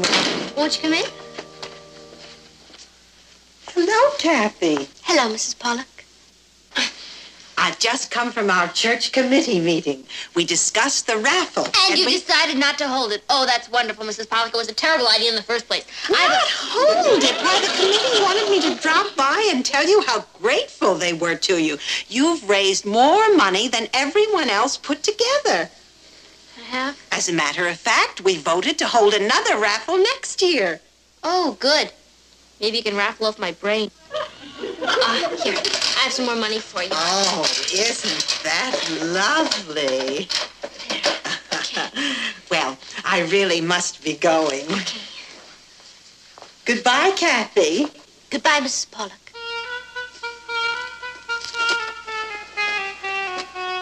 Goodbye, Patty, and thank you again. Oh, I'll see you Sunday at the bazaar. Yeah, I'll be there. Thank you. You're a natural-born fundraiser. I'm a natural-born idiot. Patty, why don't you take your chances? Kathy, I don't mind gambling, but not with loaded dice. One way or another, I've got to get every single one of those tickets back.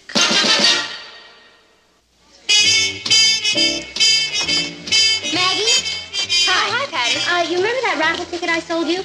Yeah? Well, I'd like to have it back. You mean you want to buy it back? No, not exactly. I thought maybe we could do a little bartering. You know how you're always asking me to do your hair? Hey, you mean you will? Sure. Great. Good. When? Tonight. Thank you. George, you have one ticket, right? I do my own hair. Oh. Yeah, but how would you like me to cut your lawn? I'll be at your house Saturday afternoon. Okay. Thank you. Goodbye. Adeline, I'm here to take back the raffle tickets I sold you. I don't want to give mine back. I think I'm going to win.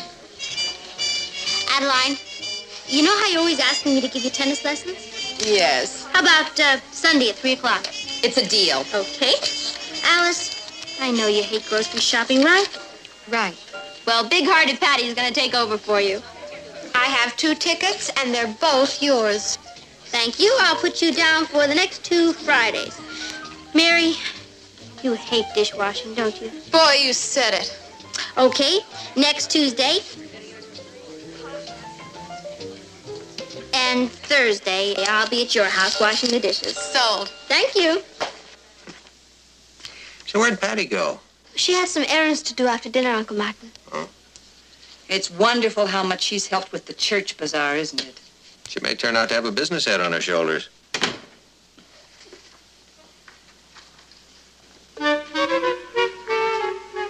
Hello, darling. Exhausting evening? Yeah, but very satisfying. I got back all the tickets. You got all of them back? Mm-hmm. How'd you find the models? Their names and addresses were on the stubs. Boy, you should have seen some of them. I wouldn't have had a chance. Patty, do you mean you bought back all those raffle tickets you sold? Not bought them back, Papa. I kind of traded them. Traded them? For what? For me. I'm going to be doing slave labor for the next 6 months. I hope Richard appreciates you. I think he should know about this. Oh, no, he shouldn't. Why not? Well, we all know what an egomaniac Richard is. He might think I was jealous.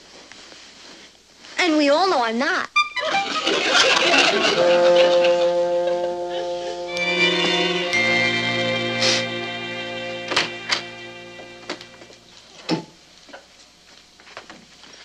You and Patty going to play tennis? Yes, she's quite good on that, Lee. I've learned a lot from her. Oh, that's fine. I'm ready, Patty. Oh, good. Have a good game. I'll be at the park giving Adeline a lesson. I thought we were going to play. Oh, gee, I'm sorry, Kath. This is business. You don't think I'm doing it for fun, do you? Teaching Adeline how to play tennis is like pushing a truck up the Rocky Mountains in the middle of a snowstorm. See ya.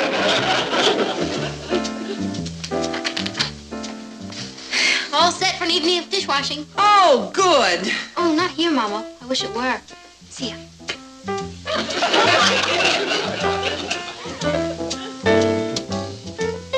Hi, Papa.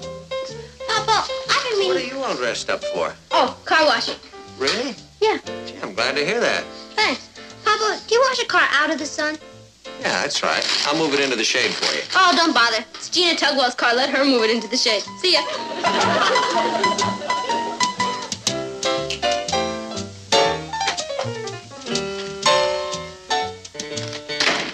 Patty, look at you.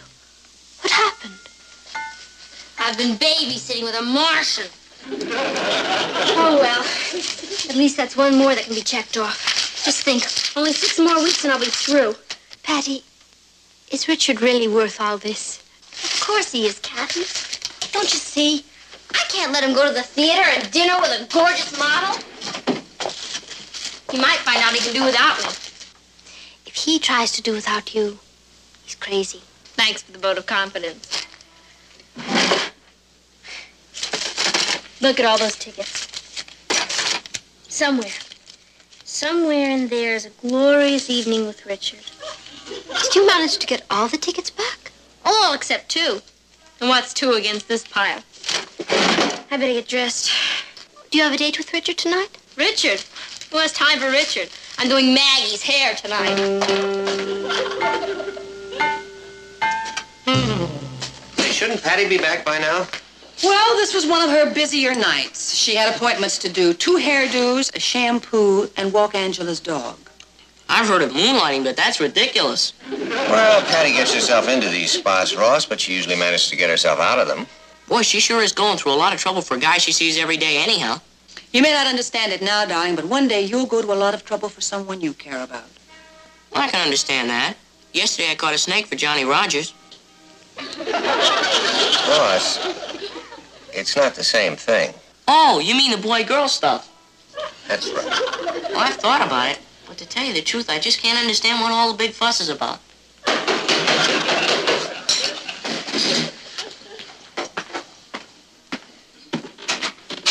Hello, Richard. Hi, Mr. Lane. Hi, Mrs. Lane. Hello, Richard. Ross? Hi. Would you like a Sure. sandwich? Just some cake and milk, thanks. I just finished dinner a few minutes ago. Where's Patty? Oh, she had to go out and do some errands. Sure have a bright daughter. That was a brilliant idea of hers to raffle me off. It was like stumbling on a gold mine. I never thought of it in those terms, Richard. Bet you I'm the only man in history who's been raffled off. I wouldn't be surprised. I'm keeping a chart at the house of all the tickets sold. The graph went right off the paper. Even I didn't expect such a run on me. We never know what'll sell, do we, Richard? Sure is a funny feeling, not knowing who's gonna win you. Today's a big day, isn't it? You mean the church bazaar? Yes. So isn't Patty coming down to breakfast? I think she's too nervous to eat. I'd be nervous, too, if I thought I was going to win Richard in a raffle. So what makes her so sure she's going to win him? This is what makes me so sure. I need your help, though. When they call up the winning number, it's going to take me a month to find it in here. What would you like us to do, darling? I thought if each one of us took a batch of tickets, we'd find it much faster. What do you say? I don't see why not. It's all right with me. Count me in. Me, too. This is going to be one of the big red letter days of my life.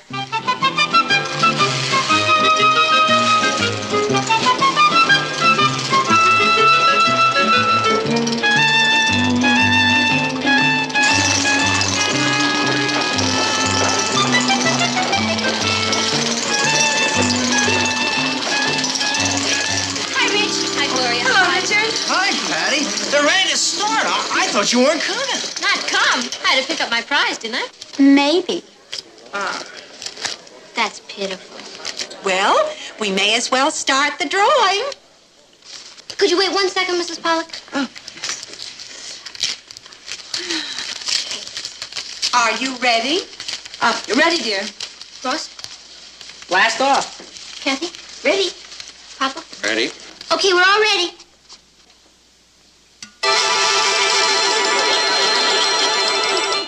The winner is number 263.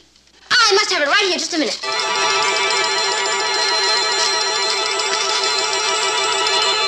Mama, I don't have it. It isn't here. Ross? Nope. Kathy?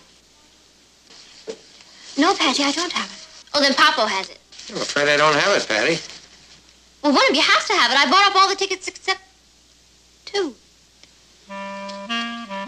Gloria, do you have number 263? 264. Wait a minute. 263. I won myself. How could you win? I didn't sell you a ticket. I sold it to him. Congratulations, Richard. There's a reservation for 2 at the Starlight Room, and here are your theater tickets. Thanks a lot. Congratulations, Richard. That's wonderful. You know something? I could have saved myself a lot of work. You didn't want to gamble on that, remember? Yeah, but it worked out all right. Richard and I are going to have a beautiful evening. We sure are. I can't wait for the 16th. The 16th? Yeah, that's the night we're painting the town. I'm afraid you're going to have to paint it alone, Richard. What are you talking about? I can't go with you on the 16th. Why not? Because thanks to you, I have 3 hairdos. I'm serving a dinner party for 8, baking a cake, babysitting, cleaning out a basement, fixing some drapes. Good evening, Richard. Evening, Mr. Lane. Is Kathy ready? Seems strange to have you asking for Kathy. I know. I can't get used to it either. I keep thinking Patty's gonna kill me. Come in, Richard. Thanks. Hi, everybody. Good evening, Richard. Hi. You look very nice. So do you. Thank you. Thanks, Mom, for letting me borrow these pots and pans. Alice would never have had enough to cook for 20 people. Hi, Patty. Hi, Rich. Gee, you look great. Thanks. Is that a new suit? Yep. Beautiful. Well, you two make a lovely-looking couple. Have a ball. I'm very sorry, Patty. I had no idea it would turn out like this. That's okay. It's my own fault. I outsmarted myself again. I brought you something. For me? Thank you, Richard. It's okay. Well, you two better be running along. You'll be late. Bye. Have a good time. Bye. Bye. You know, Patty, that's really very sporting of you. Oh, that's okay. It's the least I can do for charity. And this way we can keep him in the family.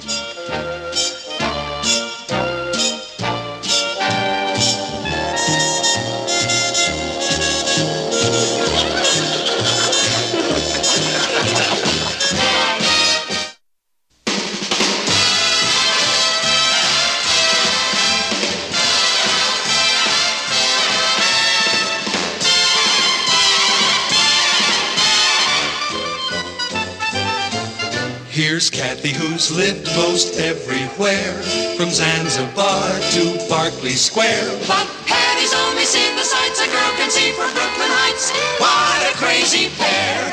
But they're cousins, identical cousins, and you'll find they laugh alike, they walk alike, at times they even talk alike. You can lose your mind when cousins are two of a kind.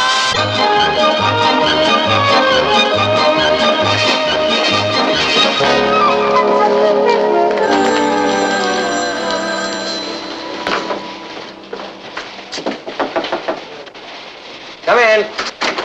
Run down a fast biography on him, Roger, will you? And get me as much information as you can for the next edition.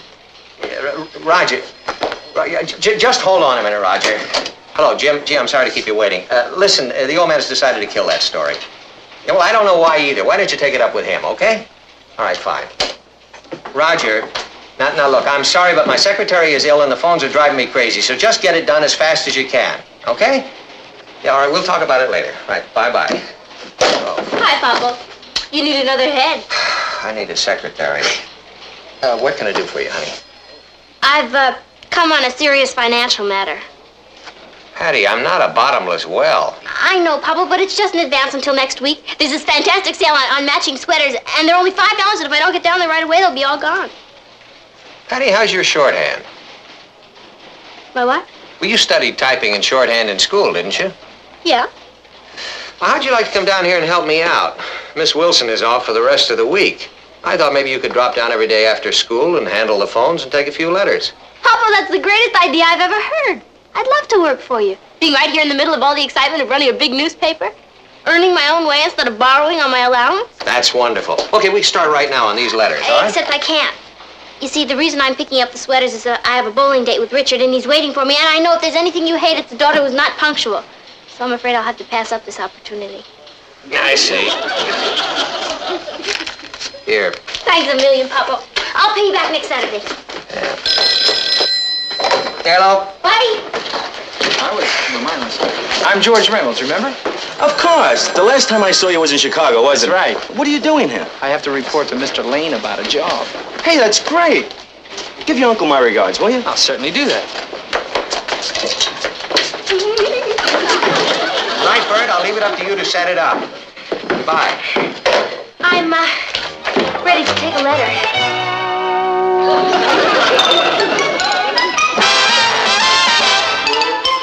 Meet Kathy, who's lived most everywhere, from Zanzibar to Berkeley Square. But Patty's only seen the sights a girl can see from Brooklyn Heights. What a crazy pair. But they're cousins, identical cousins all the way. One pair of matching bookends, different as night and day.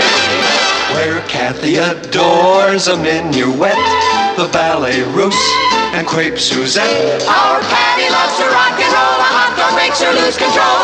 What a wild duet, still they're cousins, identical cousins, and you find they laugh alike, they walk alike, at times they even talk alike. You can lose your mind when cousins are two of a kind.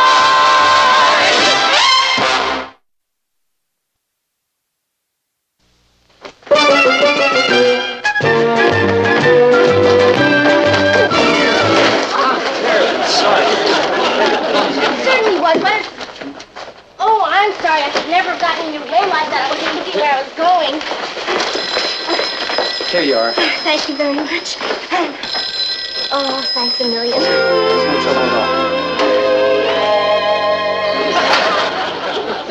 Martin should be right back. You don't like him, George? I'm sure I will, Uncle William. He's been pushing himself a little too hard lately. I've been trying to get him to slow down. But I can't. He'll be taking some of the burden off his shoulders for a few weeks. I'll try. I'd like to try to get him to go down to one of the islands in the Caribbean and relax in the sun, but he refuses. How are you going to go about it? The only way to blast him loose in this office is to trick him. It'll be a lot easier with you here. Oh, Martin. I want you to meet my nephew, George Reynolds. Pleasure to meet you, Mr. Lane. Thank you. George is going to be your new executive assistant. Bill, I don't need an executive assistant. Unless you think I'm not capable of handling the job myself. Don't be ridiculous, Martin. It's just that we need someone here in case you're away. Well, I'm not planning to be away. We never know, do we? I'm sure you two will get on splendidly. Let me know if he gives you any trouble. I will, Uncle William. I'm sorry to have been sprung on you like this, Mr. Lane, but I hope to be able to accomplish a lot here.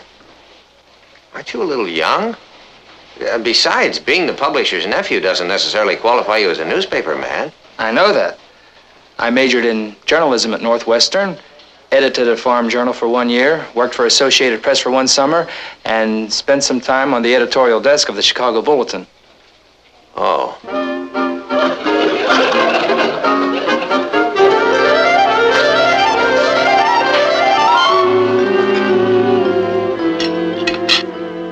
Darling, you haven't touched your dinner.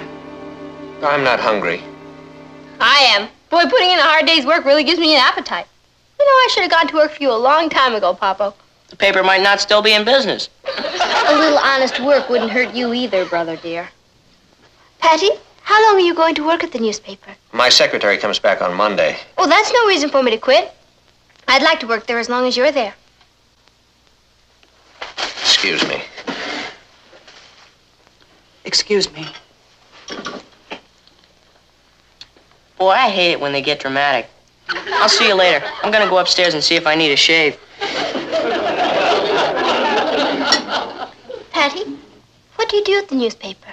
Oh, a little bit of everything. You know how it is. No, I don't know how it is. I've never seen you this enthusiastic about working before. That's the word for it, all right. I can't wait to get down there every day. Who is it? Who's who? I think I'll go down there tomorrow and see if I can help Uncle Martin. Oh, you wouldn't like it down there, Kathy. It's noisy. Rush, rush, rush. All right, then don't tell me. To tell you the truth, Kathy, I've been dying to tell you. He's the most sensational thing I've ever laid eyes on. He's everybody rolled up in one. Wait till you meet him. When will that be? Well, not yet. First, I want him to get to know the real me.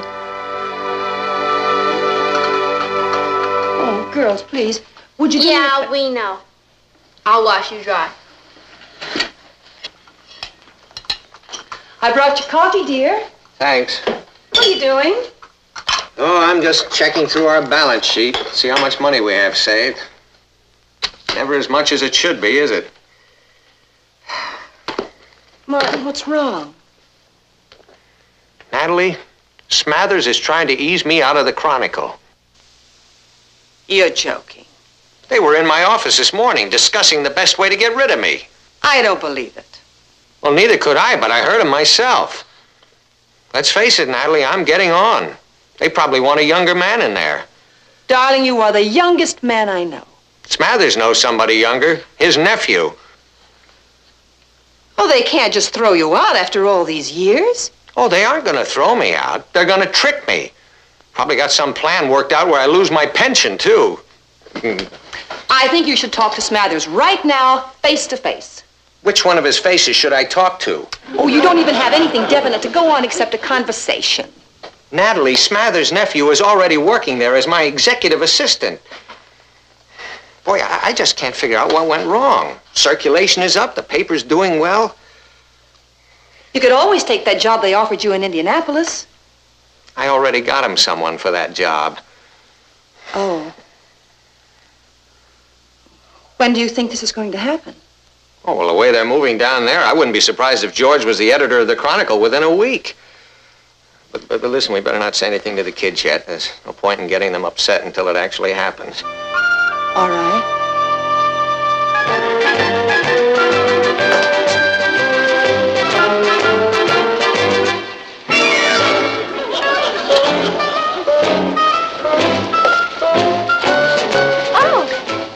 Hello. Taking a coffee break?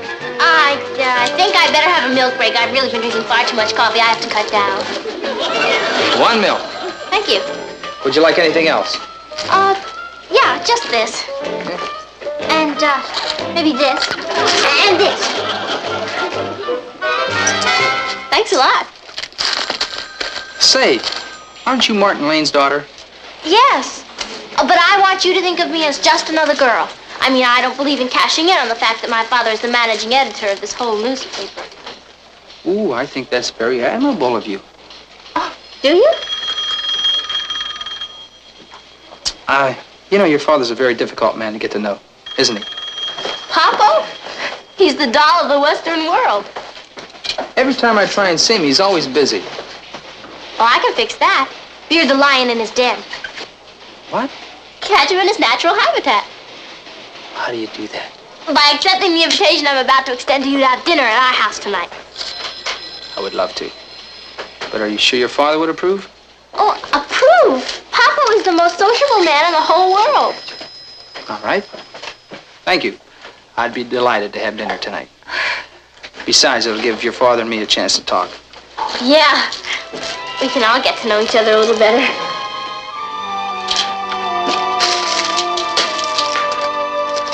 And if we cut down on concerts in the theater, we could save another $15 to $20 a month.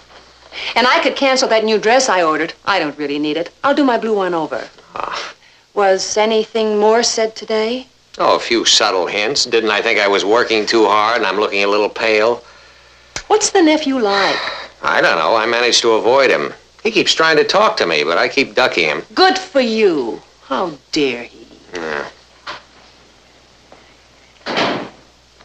Hi, Gru. Hello, darling. Oh, we're having a guest for dinner tonight, okay? Of course. Oh, thanks. Richard? No, this is somebody new. You'll like him, Papa. You've got a lot in common with him. He's in the newspaper game, too. Is he? Yeah. He thinks a lot of you. He's always asking me all kinds of questions about you. Well, that's very flattering. Nice to know someone's interested in me. I'm anxious for you to get to know him. As a matter of fact, he works right... There he is, right on the dot. I always say that's the sign of a good newspaper man. I wish Patty weren't so impulsive. I don't feel like company tonight. Oh, darling, maybe it's exactly what you need. And if he's in the newspaper business, you two will have a lot in common. Good evening. Yes, it sure is. I hope I'm not too early. Oh, no, you're right on time. The family can't wait to meet you. Come on in. Folks, say hello to George Reynolds.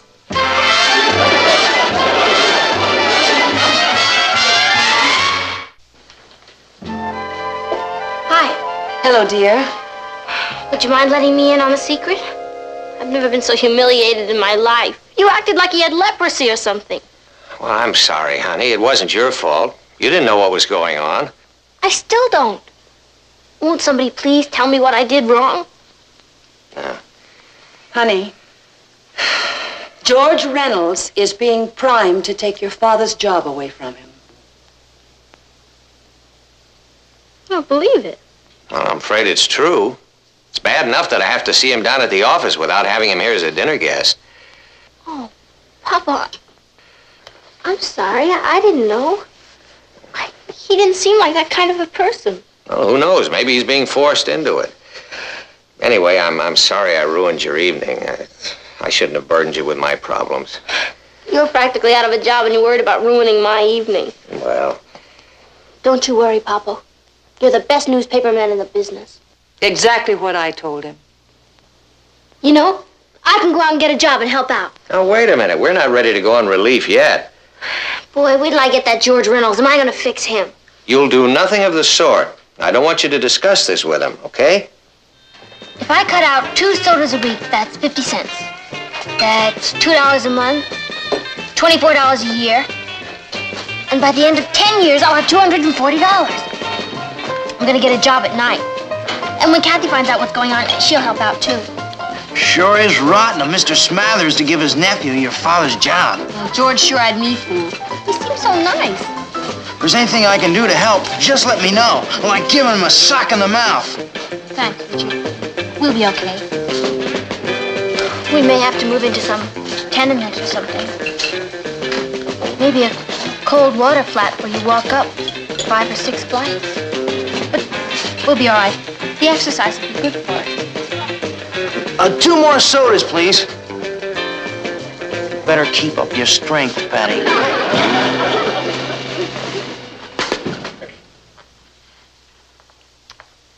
Martin, I wonder how Henry Ritter is. Henry Ritter? What made you think of him? Oh, I don't know. He still owns the Oklahoma City Post, doesn't he? Yeah? And he offered you a job as managing editor. Natalie, that was a year ago. He seemed very eager to have you. Well, even if there were an opening for me, do you want to live in Oklahoma City? I want to live wherever you're appreciated. Why don't you call him and ask him how he's feeling? Now? No. All right.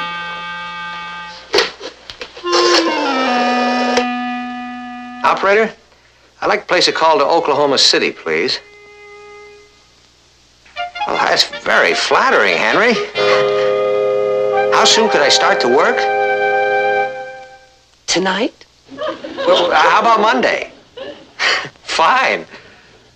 Thank you, Henry. I'm looking forward to it, too. That's just wonderful. Goodbye now.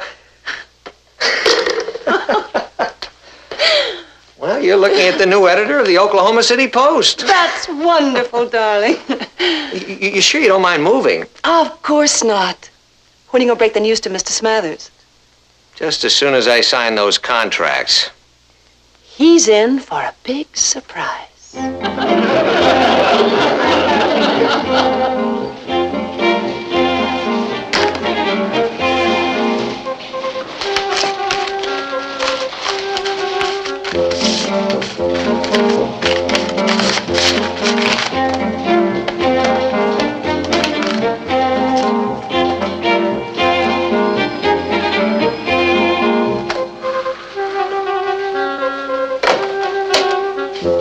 Elizabeth, would you tell Mr. Smathers I'd like to see him, please? I'll see if he's in, Mr. Lane.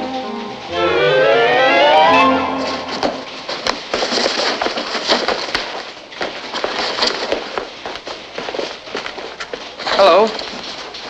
Hello. Is anything wrong? Don't be silly. What could be wrong? I don't know, but I sure got frostbitten at dinner last night. Well, what did you expect? You sneak in here and try to steal my father's job away from him, and then you use me to get a dinner invitation. Take your father's job away from him. What are you talking about? As if you didn't know. I'm here to do your father a favor. Some favor. Patty, I postponed taking a job in Paris because my uncle asked me to help out here for a couple of weeks so that your father could have a rest. A rest? That's right. My uncle wants him to take a vacation. But your father refuses to take any time off.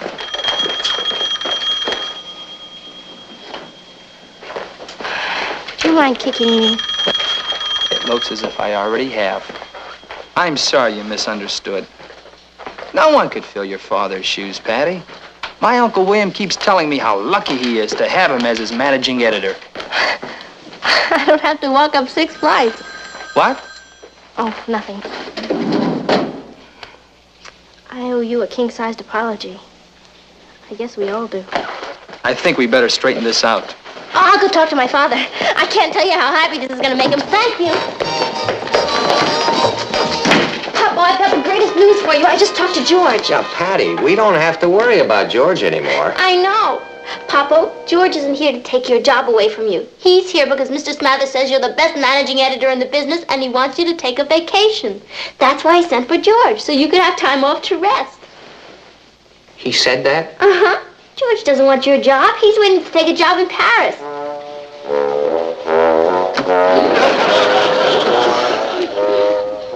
Something wrong, Papa? Hello, Patty. Hello, Mr. Smathers. Well, I guess you two have a lot to talk about. Excuse me. You want to see me, Martin? Oh, no. I mean, yes. That is, sit down, won't you? What is it, Martin? Well, there's something that I have to tell you. Yes, Martin. Well, you see, I'm afraid that I actually misunderstood completely what George was doing here at the paper. I thought that he was going to take over my job. After...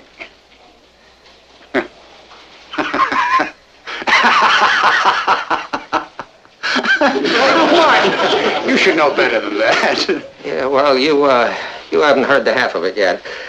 You see, what I've gone and done is I've signed a contract to become the editor of the Oklahoma City Post.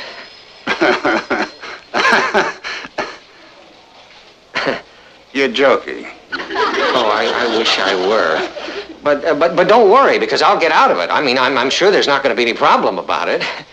Well, there had better not be, Martin. Because I'm holding you to your contract right here. That's only fair.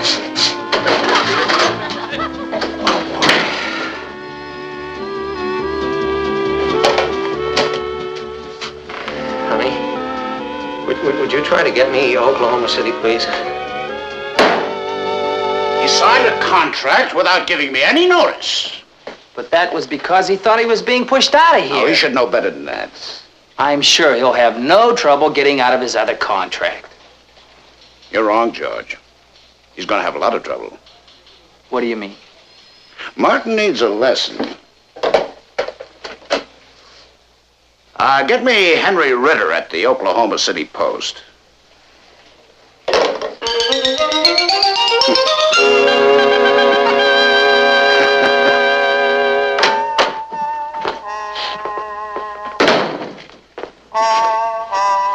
Hello, darling. Hello, Nat. Is anything wrong? What could be wrong? You're married to one of the most successful newspaper men in the business. How many other men do you know who are managing editors of two newspapers which are 2,000 miles apart? Didn't you quit your job on the New York Chronicle? Oh, Smathers has no intention of letting me quit that job, and neither does Ritter out in Oklahoma City. I talked to him for an hour today on the telephone. Martin, what are you going to do? I'm going to fly to Oklahoma City tonight. What about Smathers? Oh, he says it's all right, so long as I'm back here tomorrow morning. What's going to happen? I'm not sure, Nat, but I have a feeling that from now on I'm going to spend a lot of time in the air. Hi, folks. I brought a dinner guest home.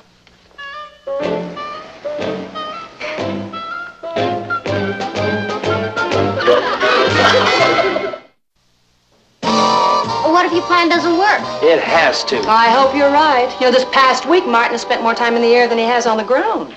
He's flown to Oklahoma City 7 times this week. That must be some kind of record. What time does this plane leave? In about an hour. Without him, I hope. That must be him. Well, would you let him in, please, Patty? Yes, ma'am. Hello, Mrs. Smathers. Hello, Betty. Won't you come into the living room? Thank you. Hello, Natalie. Well, hello, Mr. Smathers. Where's, Martin? Oh, he's upstairs getting dressed for Oklahoma City. You said you wanted to see me. Yes, I do. I have a present for you. Hmm? It's, a white flag. Mr. Smathers, the lame surrender. I, don't understand. Oh, I think you do. See, George tells us that you went to school with Henry Ritter. Oh, does he? Yes, and that you're very old friends. That's right, isn't it, Uncle William? Oh, I talk to Ritter every once and again. Yes, and I wish you'd talk to him again. I bet Henry that Martin could handle both jobs for a month. Oh, well. Is he ready for that vacation? He certainly is, and so am I. There's a plane leaving for Florida in an hour. I'll drive you to the airport. Natalie, I'm all set. Hello there. Hello, Martin. George? Well, looks like everybody's here. Yeah, it's kind of the opposite of a welcoming committee. What? We're all here to see you off, Uncle Martin. But it's only another trip to Oklahoma City. That's right, dear, only this time we're going to take along plenty of suntan oil. What? Let's go.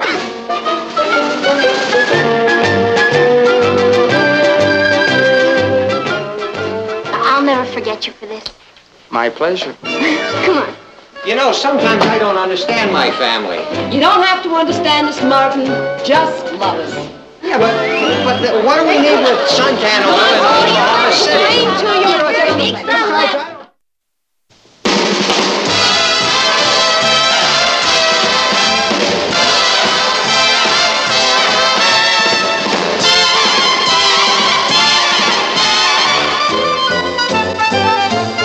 Here's Kathy, who's lived most everywhere, from Zanzibar to Berkeley Square. But Patty's only seen the sights a girl can see from Brooklyn Heights. What a crazy pair, but they're cousins, identical cousins, and you'll find they laugh alike, they walk alike, at times they even talk alike.